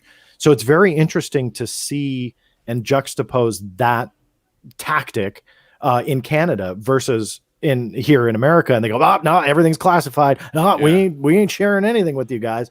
Well, why not? Because other countries are taking that information and giving it to somebody qualified, and yet here in America, they're like, no, we're not sharing anything. So it's very interesting to see how they deal with it up there. Okay, so I've got two more questions, and then I'm going to reset the room, and then we could get into some news if you want to hang out. John, you're more than welcome to hang. We only got a half hour left. If I can jump in, I got to run. I know you do. Yeah. So thank you very much, and thanks, John, for sharing. Jazz, you're the best. I'll talk to you a little later tonight, dude. Yeah, take it easy, Jazz. I want to get in on that conversation. Hope you all enjoyed it. Thanks a lot. Yeah, Jazz. Thank you. We'll see you soon, bud. Love that, man. Okay, so my executive producer was asking, have you ever contemplated suing the government for violating FOIA when you catch them in these lies? Yes. And it's tough to do. I won't lie. I mean, I've got a family and bills and stuff like that. And it can be very expensive when you, file suit. When you use the Freedom of Information Act, and then you appeal is that first process. But then after that, you have the option for judicial review. And that's where it gets tough, man. I mean, you really, number one, financially, it's tough. But number two, you really have to prove your case, and it's hard, and it really is. And it's not that I don't want to, but rather when you go up against the CIA or the NSA on a topic like this, it's tough. I mean, it's tough to prove your point. Well, this is why, and correct me if I'm wrong, Alec, and we were talking about this with our EP, and it's sort of how we got into conversations and started working together. This is why we need a super PAC. We need millionaires donating into a super PAC. So when John Greenwald wants to sue the federal government, we can go to the super PAC and say, all right, John Greenwald needs our help. Let's sue the federal government for lying. Let's give it a shot and see what happens. Can we do that out of a super PAC, Alec? Well, maybe not. I think not. that you would need to use a 501c4 for that. Okay. But the problem with going up against, the government is they have the full funding and backing of the government. And, right. And so you can, they can. No matter how big that super PAC is. Right. Yeah. They can, use every dirty judicial trick in the book, and they have used every dirty judicial trick in the book to tie you up in hearings, depositions, and discovery and whatnot to prevent you to run around and make it as expensive as possible. They just wait it out. We could use that money to make a commercial on how John Greenwald's trying to get information out of the government, and they keep lying. Well, yeah, that's the thing. That's the thing. Yeah. When you have a lawsuit, you can turn public opinion through advocacy, and that's kind of part of what I do in my day job.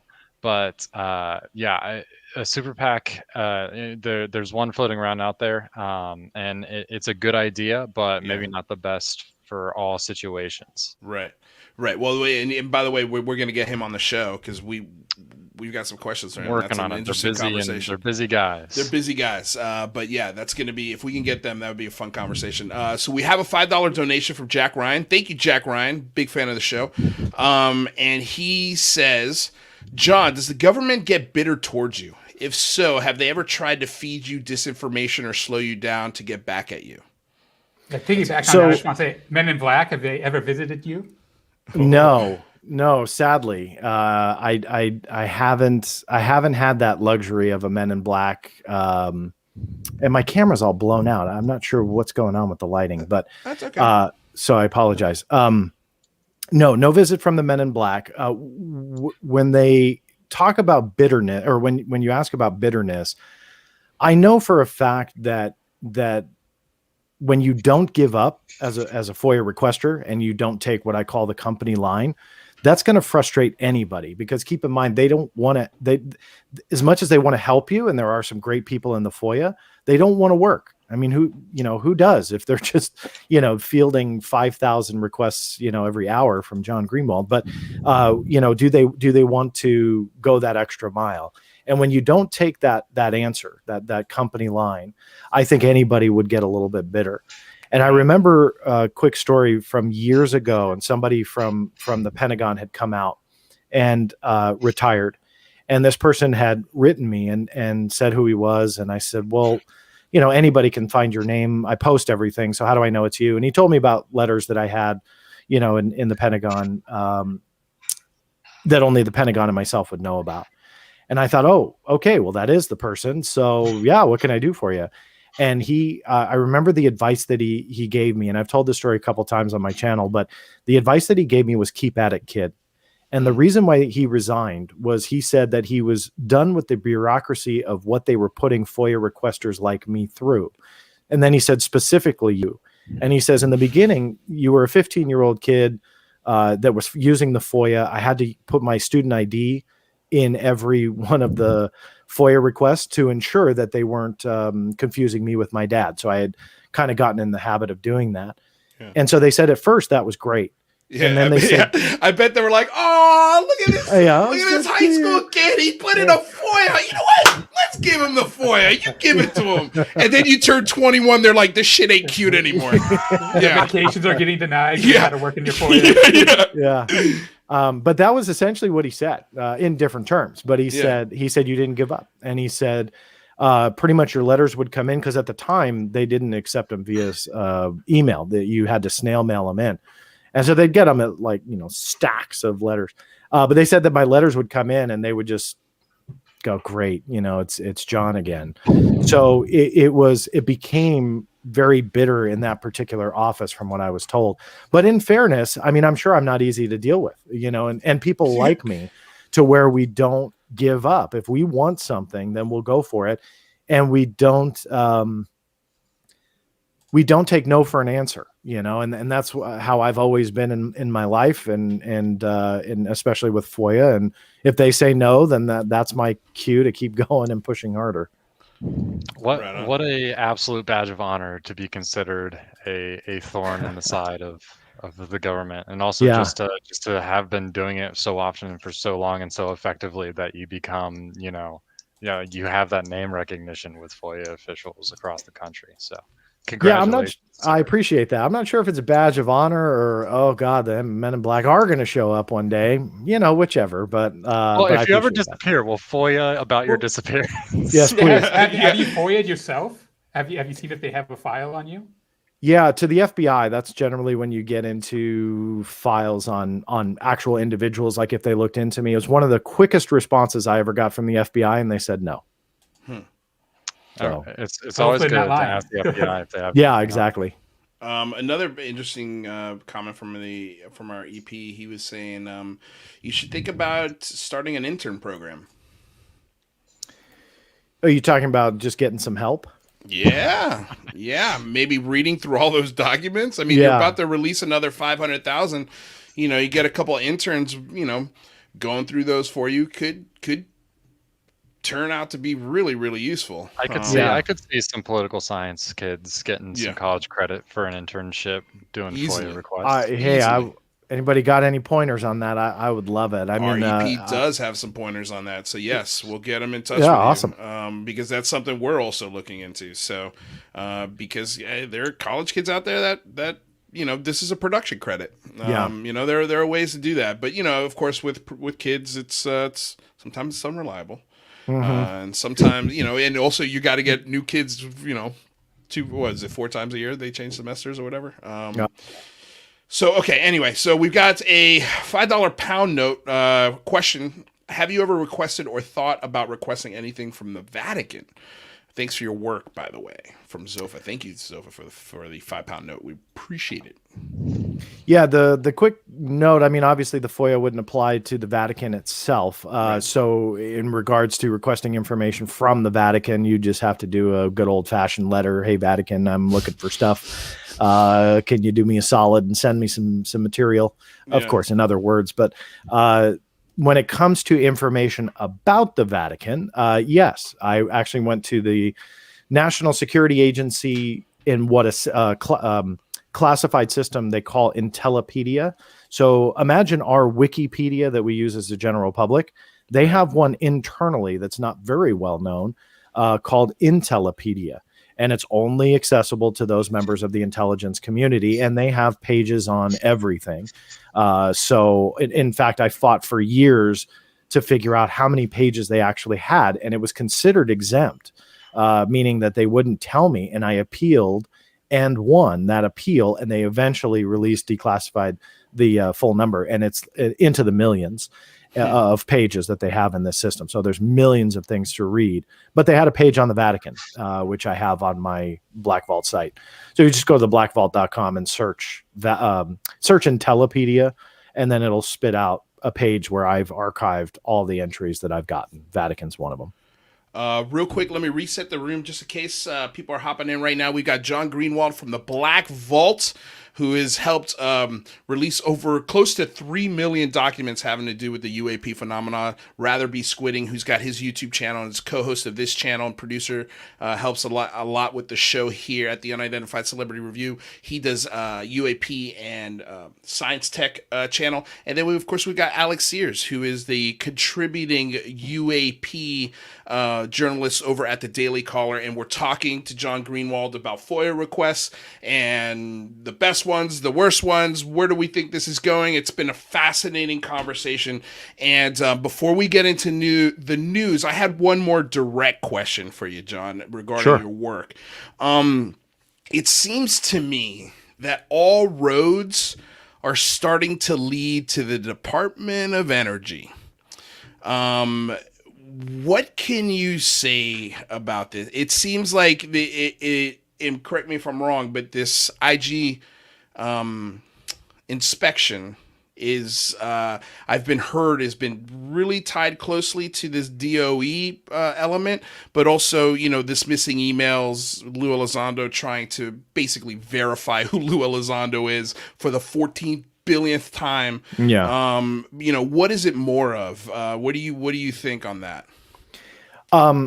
I wouldn't argue that it's all going to DOE at this point. DOE plays an interesting role. My connection to them a few years back was they had these records that came out that I had no idea were there. I thought I was going to get a denial, and ended up discovering these UFO documents never been released before, one of which was a fascinating encounter from a security guard from Cooper Nuclear Station. And again, that was the first time that incident had ever been known. So I think that the nuclear connection, whatever that is, these incursions on sensitive nuclear installations, and also, obviously there's a nuclear connection with the military and some of these vessels that are having these encounters. You can definitely draw that line, but I think that that's just one piece of the puzzle, not the puzzle. I think that every branch is going to play a different role. Mm-hmm. I think that there's a reason why the DNI is doing this report, and they're going to work with so many different agencies as stipulated by essentially what was written by Rubio's committee, simply because those are all pieces to the puzzle. We keep hearing about the Navy a lot, and I'm really intrigued by that. Where's the Air Force in all of this? And I'm not sure what the answer is to that. But I do think that everybody from military branches to DOE is all going to play a role. Well, it seems like the Air Force is the one branch of the military that is gonna have the most egg on its face when the dust settles on this topic, because I mean, here we have these incursions that have been going on for decades, and the Air Force has just been mum on the topic. They can't be quiet forever. They're gonna have to chime in eventually, especially since they're the Air Force. Yeah, that's their job. But yeah, I mean, brothers, it looks like you got a question. You got one? No, I mean, I got plenty. One question I have is, you said you haven't read all these documents. Is there any place that you'd encourage people like me to go and dig in to maybe find some stuff that you maybe haven't gotten to? Yeah. Yeah, and keep in mind, just to kind of expand on that, haven't read everything just simply because there is so much material on stuff that doesn't fit into my, let's say, day-to-day target where UFOs is. I would say, though, if you break it down, when it comes to UFO stuff, I've read 100%. I would safely say that. When it comes to like some of the scientific material that I got about cloning, way over my head. So that would be a much smaller percentage. But what's fascinating to me is that I get letters from scientists and scientific teams from around the world about information like that, saying, hey, thanks for posting that. And I'm like, really? You guys read that? Like, cool. So it's kind of hard to say, look at this because I've never looked at it before. When it comes to the topics that we're dealing with, I've pretty much gone through all of that. But that, please don't have that as a deterrent. Don't look into it. What I am encourager of is a lot of times I'm not going to notice everything regardless of reading it, or people figure out connections between, let's say, a case that they heard about or, whatever that may be, and a document. Right. And to where that other aspect of the puzzle means nothing to me, or I wasn't aware of that, but they piece it together. Prime example, and I think it was you rather who brought up the 1940s piece of a flying saucer from Denmark from the CIC files. Mm-hmm. Yeah. Okay. So here's a prime example of why I just said that. And you're really quick, man. That's why he's on the show. That's right. So that particular document, I had met a UFO witness by the name of Bob White. And if you, there's Bob White's object there on the left of what you're showing, and the 1940 CIC document on the right.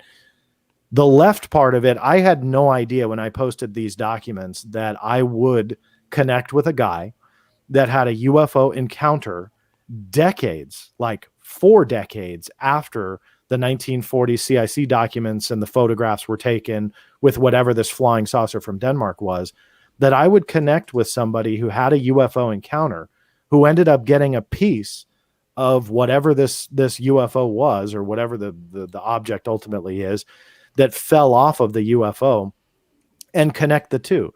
And you can see it's not an exact match, obviously, but it's darn close. And imagine the fact that these documents were classified for decades and decades. And I put them online, and these guys are doing research and go, holy moly, our UFO case is exactly like this. And they had been around before. They didn't like just all of a sudden appear after I posted these documents. Rather, they were around. It was after they saw these pictures and stuff, they made a connection that whatever Bob saw, there was something that happened to in a flying saucer case. And I say flying saucer because that's what the documentation says. From the 1940s, there's that connection where an object was found. And so that's what I mean. Like a lot of times I'll put documents up and have no idea what happens next. And I ended up I produced for many years for History Channel and wrote for them and directed. And I produced this 1 hour documentary called UFO Hunters. Now, not the series with Bill Burns. I did go in and produce and write for his season 3. But this was actually a documentary that showed History Channel, hey, people really like going out into the field. And that was why we brought in Bob White and we recreated the entire case. And in fact, if I knew we were going to be talking about it, I would have grabbed it. I've got a replica. We made a 100% downright replica of the Bob White piece that we used in our recreation for History Channel. And I saved that. I've got all sorts of stuff. Even have the tombstone, a replica of the tombstone from Aurora, Texas. Yeah. I've seen that History Channel. I remember that episode. That's totally, I mean, that was cheesy, but for the time, it was quite a few years ago. I mean, that's what got me into it. And your document about it was a big rabbit hole that I dived in and been down a lot of rabbit holes via you, John. I am definitely the giver of rabbit holes, that's for sure. But yeah, it was such an amazing connection. But that's what I mean. Always look, because you never know what you're going to find. And what doesn't mean something to me or you or anyone else means a heck of a lot to somebody else.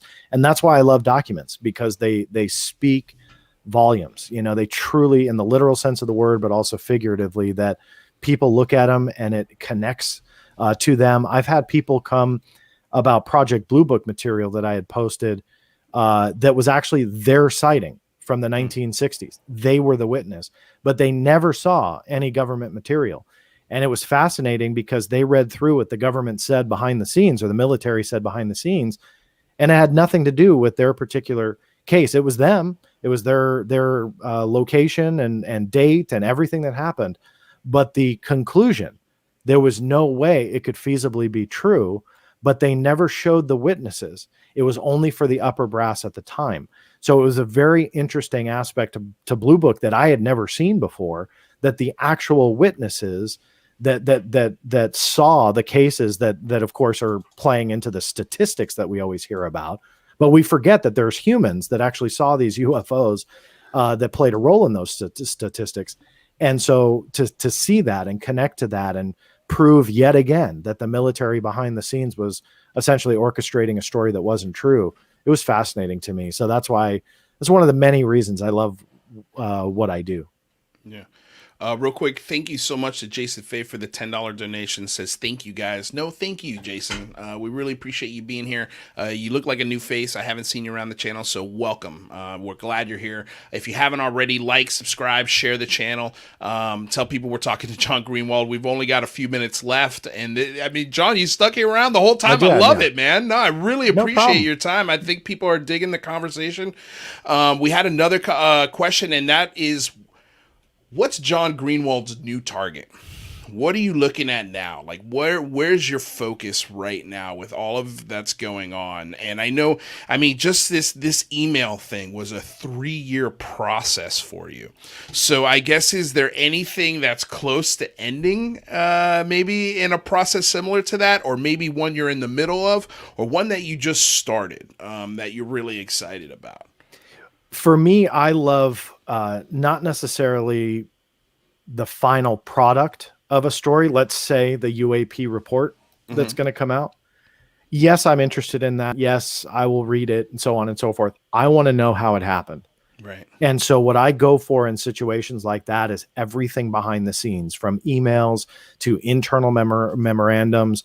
Draft documents are generally exempt, meaning if they did 5 different versions of the report and 5th was the final, versions 1 through 4 are generally exempt. They would exempt that likely under B5. Is the IG's office exempt from FOIA? Can you get? I'm sorry, say that again. Is the IG's office exempt from FOIA, or can you get? No. Okay. No, they are not.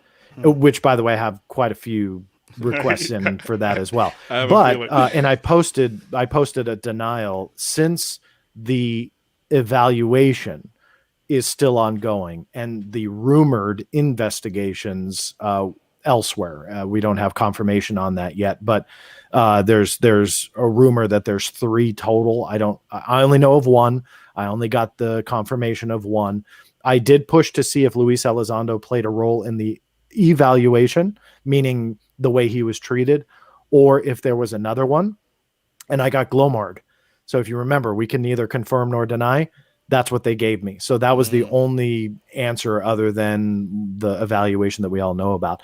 But they exempted the complaint. Once Politico broke the story, there was a 64-page complaint that was submitted by Luis Elizondo and his attorney. I went after that because that is FOIA-able. But since it's still ongoing or potentially will play a role in an ongoing investigation, they exempted it under B7 and they denied me. So anyway, that's the IG note, but they are fully subject to FOIA. But back to the other point, I love the behind the scenes stuff because you get a really good idea on why that final report was or is the way that it's going to be. One example was FOIAing the emails from the U.S. Navy and the U.S. Air Force. And this goes back to the September 2019 story that I wrote when the Navy actually went on the record and said that those 3 videos, Gimbal, FLIR, and Go Fast, were unidentified. I went after everything behind the scenes, and it really showed a very striking difference between the U.S. Navy and how they handled the UFO topic and the U.S. Air Force. And the U.S. Air Force behind the scenes were talking about how all they were talking about was drones, and the media turned it into UFOs and aliens. And yet, on the other hand, you have the U.S. Navy. They didn't go down the alien route, obviously, but there they were talking about the national security risk, the UAP designation, the fact that they couldn't identify these 3 objects. And it was like, well, wait a minute. If you're talking about drones, then why is the Navy saying they're unidentified? Why can't they just say they're drones, but we're not sure of the origin or anything? No, to them, they were UAPs, which to me was that striking difference between the 2 military branches and how they're treating this topic.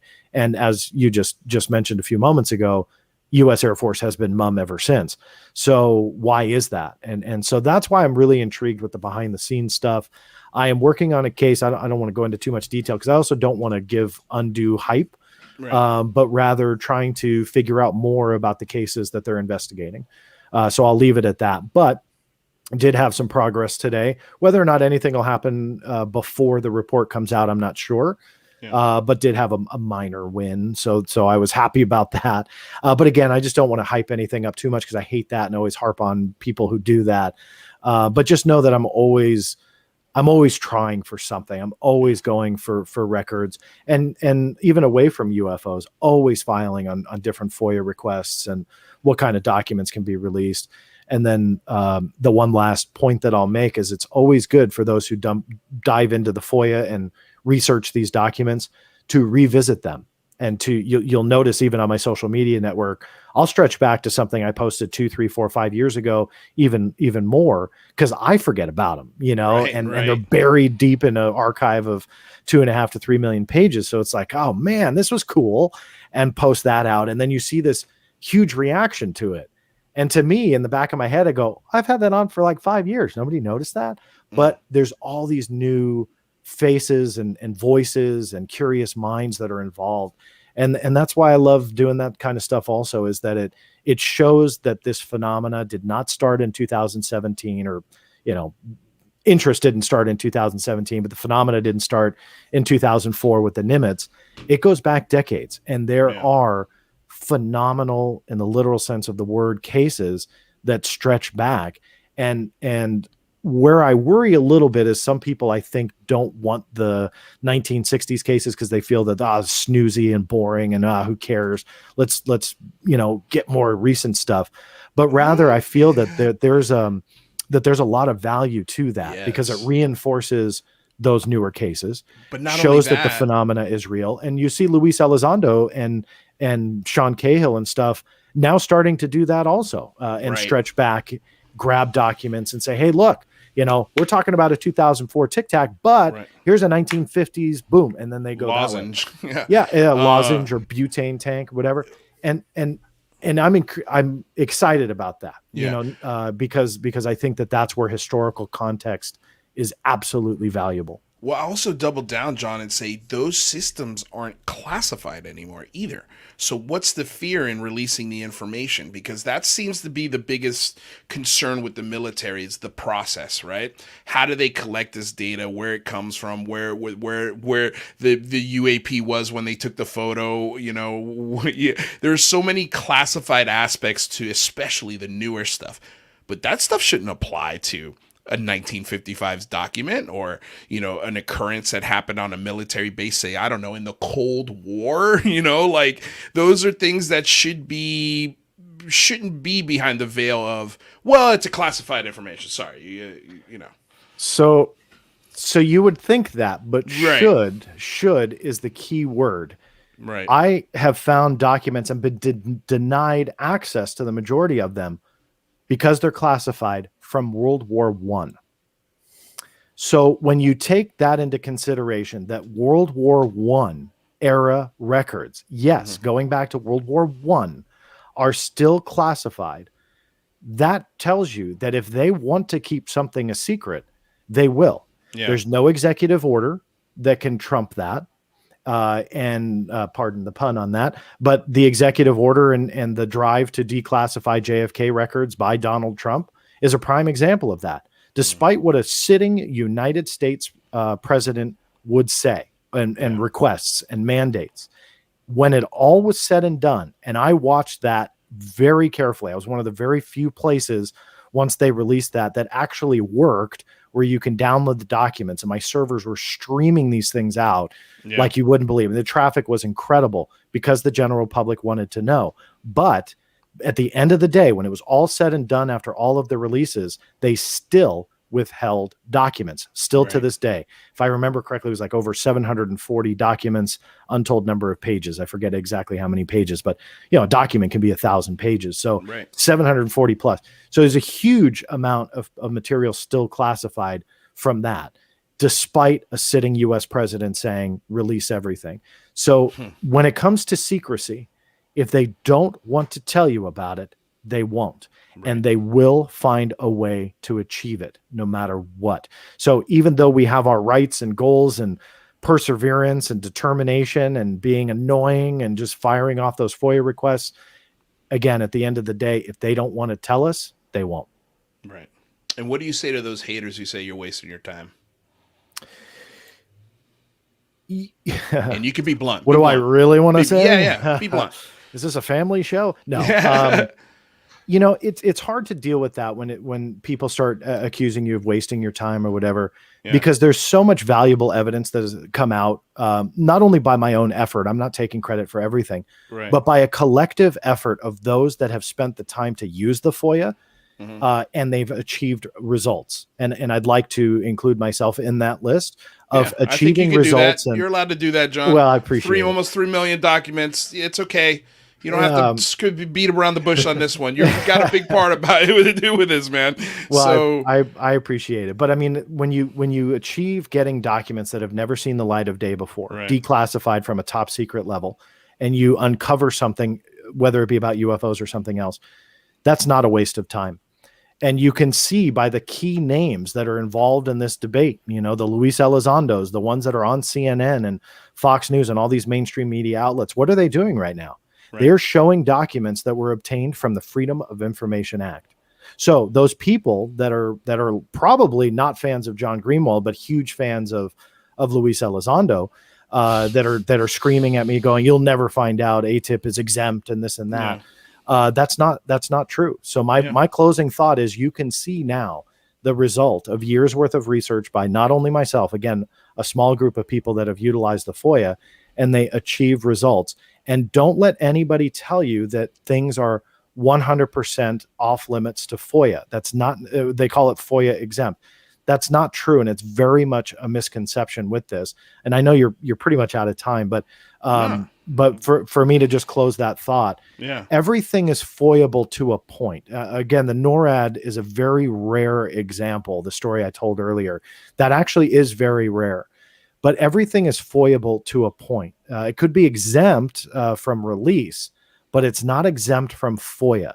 And I saw somebody in your chat room say that earlier in the show, and that's why I wanted to bring that up. They said ATIP was completely off limits to FOIA. And that is not true. It's just not. The fact that we know what ATIP is it goes against that statement. Yeah, and if you do put value into what Harry Reid has said about the topic, he has gone on the record and said 80% of it is unclassified. Now, I'm still trying to get an answer to what he meant by that, and they haven't returned my phone call. But regardless, he has gone on the record to say that. So if he's saying 80% of a program is unclassified, there's no way that is something that's completely FOIA exempt and untouchable. I just don't buy it. It'll take time. And again, there's a much longer reason why, but it'll take some time. But other than that, it's not unreachable. Well, it reminds me of an old Chinese proverb, John, and that is hate is going to hate. That's right. Hate is going to hate. So I'd just like I to got say, that in my fortune cookie the other day. Well, I've learned so much from you, John, and you're an inspiration to me and countless others. So I appreciate you're that. not wasting your time for sure. Yeah, I don't think so either. And anybody who thinks so, go kick rocks. So, okay, John, I'm going to give you an option here. Okay, we've got one of three things, and I hope I'm praying to God you pick one of them. The one that I want. Okay, so we could quickly, in 3 minutes or less, we could talk about China confirms it has his own UAPTF task force. We could talk about the CNN flying Assange document that they put on Tucker's show that everybody was trying to find. Or we could see the UFO video of the day. What do you say, man, John? you're gonna make me choose that? I think everybody. Yeah. I mean, I'm guessing your audience would want to see the UFO video of the day, whatever that is. Yes, of course we want to see the UFO video of the day. All right, so John, this is something that we do on the show where we take a public UFO video and we just give our opinions on whether or not it could be a real one. Maybe some people should look into, or we think it's absolutely fake and don't waste your time. So let's. This one's got some sound, so let's play it from the beginning. Let's see what we got. Looks like New York City. What the hell is this in the sky? So far, looks like lights. Yeah. Look at this.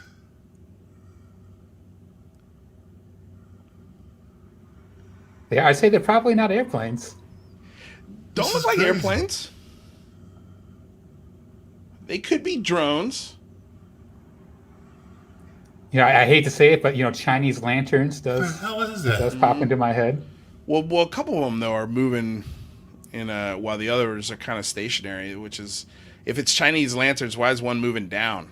If we knew the date on this, would this be something we could FOIA request and see if the military knows what's going on? Yeah, I mean, this is honest truth. First time I've seen it. Me too. So I don't want to paint myself in a corner here, but a date would be key. Skydivers come to mind. They're orange. Bright good. Orange. That's a good one, John. So they could be skydivers just parachuting down. Correct. Yeah. So a lot of times the military, the Golden Knights are a prime example, and they've been the subject of or the cause, I should say, of many UFO cases like this. Mm-hmm. Yes, they can catch updrafts. Yes, they can go up. I mean, it's more intriguing, those two brighter ones. One looks like it's gaining quite a bit of altitude. Yeah. So again, I mean, I'm seeing it for the first time, just kind of throwing it out there. Well, that's the whole point. We all of us have never seen this, so we're all consuming it at the same time. But here we go again. Okay, I was going to say, the guy shuts the camera off before they leave. That seems to be the thing that everybody does with these videos. They shut the camera off before the objects leave. For me, the biggest thing with events like this is locale and date. So, I mean, this is how I would investigate anything: is location, date, and then like a lot of times you could literally just Google that and you come up with whatever it may be. So again, I mean, I'm not 100% sold at skydivers, but using that as an example. You Google that location and date, and a lot of times you come up with Golden Knights doing aerial demonstration at, whatever there you go. parade or whatever it might be. I know another site had published a video of strange lights in the sky and stuff like that. Yeah. And so same deal. You Googled it and immediately came up with they were doing a laser light show like that night. And it was like, okay, well, they've got stuff flying around with lasers and stuff like that. So it was a pretty much a given. So for me, I approach it to where you really start simplistic and essentially ask a lot of questions, and try and figure out what it is. I think according to our EP, it was filmed in Manhattan, New York on July 17th. I'm assuming of last year. Is that last year, rather? This year. And, well, it can't be. We're not in July yet. Good point. So the last July. If anyone can find this in Google, leave a comment on the channel here. Let us know. Well, I'm just shocked that there's not somebody else who filmed this. In New York City, I would assume it looks like he's either in Jersey or Queens, maybe, possibly, or Jersey, because it looks like, I don't know. I'm just guessing here, but it looks like we're looking from the west, looking east. So that tells me it could be Jersey, but I'm just, I mean, it would be cool if there was another video of this. It doesn't rub as fake to me. It doesn't feel like this is a CGI kind of thing. But what it is, who knows? It would be cool if we had a different angle, because I'm curious to know if somebody else caught this on John, real quick, last question for you here. If this happened over a park and the Forest Service or the national parks maybe saw something, are they FOIA-able? Can you FOIA those organizations? Yeah. So again, expanding on something like this, and it may or may not apply in this particular case, but a lot of times what I'll do is I'll look for neighboring military bases, and you go for tower logs, because generally if something is in the vicinity of a military base and it shouldn't be, that a reference to it may show up in a tower log of some kind. So I always go for that. If it is near a commercial airport, potentially some kind of a incursion of restricted airspace, but on a commercial side, the FAA would be a prime target. I'll give you a great example of that was the jetpack man outside of LAX in my backyard, essentially. And I went after all the records on the jetpack guy and was very thankful. The Drive took those documents and made a story out of them and ended up publishing some of them. And that's what you do. I mean, you just kind of figure out what's in the vicinity, where are these over. I'm always intrigued by, this guy's obviously very far away, or far enough, I should say. And you've got that gigantic city over there. Right. And so you'd think that they're under it, or at least a lot closer to it. So you'd think that there would just be like this massive amount of cell phone videos and all this other stuff that were taken from those buildings over there. I mean, maybe there will be, I don't know. Like I said, haven't researched it at all. But neither have I. I mean, this is the first time we've seen it. So, I mean, like, if I'm going to give it a score, I'd say give it a 6. It doesn't feel fake, but I need more data. Yeah, need more data. We got the date, we got the city. We don't have the time. We don't have where this is, the location of where this is filmed from. Weird. There's a ton of just data that's missing, and also, like, it's not a video that shows the 5 observables, other than maybe hovering. But it was for a pretty short time, so it's tough to say how long they were there. Okay, so UFO video of the day done. John Greenwald, thank you so damn much. You guys go check out theblackvault.com. And John, if you in the future ever want to come on the show, just ask. Well, I appreciate that. Ask, my man. You guys would love to have you anytime. What a brilliant mind to pick. I appreciate it. I appreciate the opportunity. I knew you guys were going to be a lot of fun, so I've been looking forward to this. And then there was one other chat question, really quick. Yeah. Yes, they've been wondering about that. Yeah, somebody had asked, was it a picture? And this is. Let's go. I love it. Was that from a set? Is that real? This particular, it's real. So I've blown science out of the water. Water. No, it's this was a gift a long time ago. Yeah. And I forget what I was shooting in here, and I put it behind me, and I forgot to move it because I usually have one of the, like a book back there, right, and stuff like that. And I forgot to move it. And I've done a couple of the streams that I've done on my channel with this guy in the background. And I thought, oh, is that really cheesy? But you know what? It is what it is. So yeah, I've left it. My 7-year-old says I had to leave it. And then he puts his drone in my shot too. So this is actually his flying UFO drone.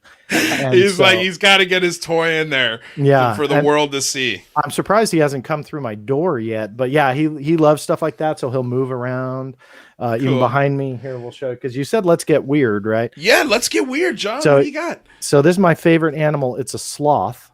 Okay. And so he puts this in the background. So even though I sit in front of it though, he wants that in the shot as well. So he decorates a little bit. I hope he appreciates the shout out, and he does an amazing job decorating the office. So good job, John. Greenwald, I'll let him know.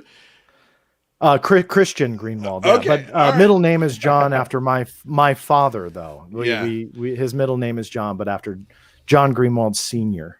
Yeah, well, it's a good thing you went with a different name, because I can tell you, in the household, it starts to get confusing. Trust me, I grew up that way. That's why we didn't do it. Yeah, I figured. All right, well, Mr. Greenwald, John, dude, friend of the show for life. And if you need help or suggestions, or you just want to pick my brain as far as getting that live stream going with you doing FOIAs, please. I'm sure you can figure it out yourself. You're a really smart dude. But if there's any way I can help you, please don't hesitate. I appreciate that. Thank you. And yeah, man, anytime, door is wide open for you, my friend. And I hope you're okay. We're probably going to bother you a lot from now on. No, please. You know my number. Feel free to call anytime. Awesome. Well, thank you, John. We'll see you next time. And thanks for spending some extra time with us today. Really, a whole extra hour, man. Thank you. My pleasure. Seriously. It was a lot of fun. You guys keep it up, too. I really appreciate it. We will. Hey, thank you, man. Thank you. I can't say it enough. Don't lose the passion either. I have a lot of respect for that. So never, man. Yeah, it's only going to get bigger. I promise you. So appreciate it, John. We'll see you soon. Awesome, man. Have a good one. Bye. Thanks, John. Rather. Man, what a conversation. What a show. John Greenwald. He's something, huh? Woo! I love that combo, man. Yeah, I don't think we've seen John Greenwald all like afternoon, that, right? Yeah. We could have gone forever. I mean, dude, the guy is just an enormous wealth of knowledge. Okay. Wow. Let's wrap up the show real quick. Tell everybody where they can find your stuff, what you're working on, what's the next video about. Yeah, you can find me over on Rather Be Squidding. I got a YouTube channel. I'm currently looking at some of John Greenwald's documents about fast walkers, and I'm going down that rabbit hole, and I'll be putting out a video hopefully late tonight or tomorrow, so head over and subscribe. Awesome. So real quick, you guys, just to give you a quick reminder, next week on the show, we have got James Lindoli from Engaging the Phenomenon. Again, he had a killer interview with Lou Elizondo. We've got Erica Lukes on Wednesday. We have to push back her interview. Sorry for everyone who was looking forward to it last Wednesday, but she's coming on this Wednesday. We're also going to do the episode 6 of Skinwalker Review. And then on Friday, my actor friend Robbie Ramos from the Stars show that's going to be premiering soon called Heels. It's all about wrestling. So I think Ryan Sprague's going to dig that episode for sure, because we've got more actors, writers, and producers that are going to be coming on the show now that the COVID restrictions are starting to lift, and the show now has a really cool voice, and I've figured out a way to include my other friends into it, not just UFO experts. I want to get the opinions of the people who have no idea about this stuff and get their funny reactions to it. So I think it's going to be interesting. It's going to be fun. And it also ties into the name of the show, the Unidentified Celebrity Review. None of you know who Robbie Ramos is. I'm going to introduce you to him. He's a really cool dude, Cuban guy, Cuban actor. We share the same manager, ironically enough. So that's cool. And yeah, other than that, show is brought to you by BlueMarlinChronicles.com, purveyors of the world's finest fishing tackle since 1995. I want to say thank you to DOS Tapes. They provide all of the music you hear on the show. They did the music for our new logo, which I think I'll play again at the end of the show. Maybe you can cue it up. And then, let's see, what else? Cristina Gomez was going to have a show today, but she's not. She's decided to postpone it. She's tired because she works her tail off. She's a full-time student, and she's a full-time producer. So sometimes, you know what? She doesn't do the show, and good for her. She needs the rest. I applaud her. She's an amazing woman. But in case you need your Cristina Gomez fix, she did do an interview with Max Moskowitz earlier in the day, so go check it out because that was a lot of fun. And then other than that, what am I forgetting, Anything? I think you got it. Alex, am I forgetting anything? we're going to see you guys next week, right? And Mike will be back on Monday. And my producer's typing. Let's see. What am I forgetting? Nothing? Nothing. All good. Okay, he says we're all good. All right, you guys. So thank you again so much. Again, don't forget to click the like, the subscribe, share the show. If you want to join the Patreon, I encourage you to do it. It's a great way to help support the channel, to make sure that we can provide this show to you 5 days a week for free. Essentially, for everyone. Everyone, no matter what level of Patreon you are, you get the same show. Even if you're not a Patreon, you get the same show.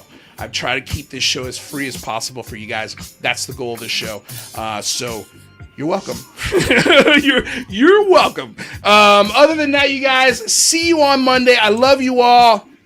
Peace. And tell me what you guys think of this promo, because I think it is wicked awesome. What do you think, rather? It's amazing. I love all the branding is amazing. It's on point. I think all of it. Look at up here, like this branding. We've got like 15 different versions of this. We've got the Twitter page is looking dope. The YouTube page is looking cool. Let me know what you guys think of all this branding, all the new logos, because we've worked super hard on it. And it's just, it's getting fun around here. More stuff is on the way, so I hope you're excited. Other than that, we'll see you next weekend. Love you.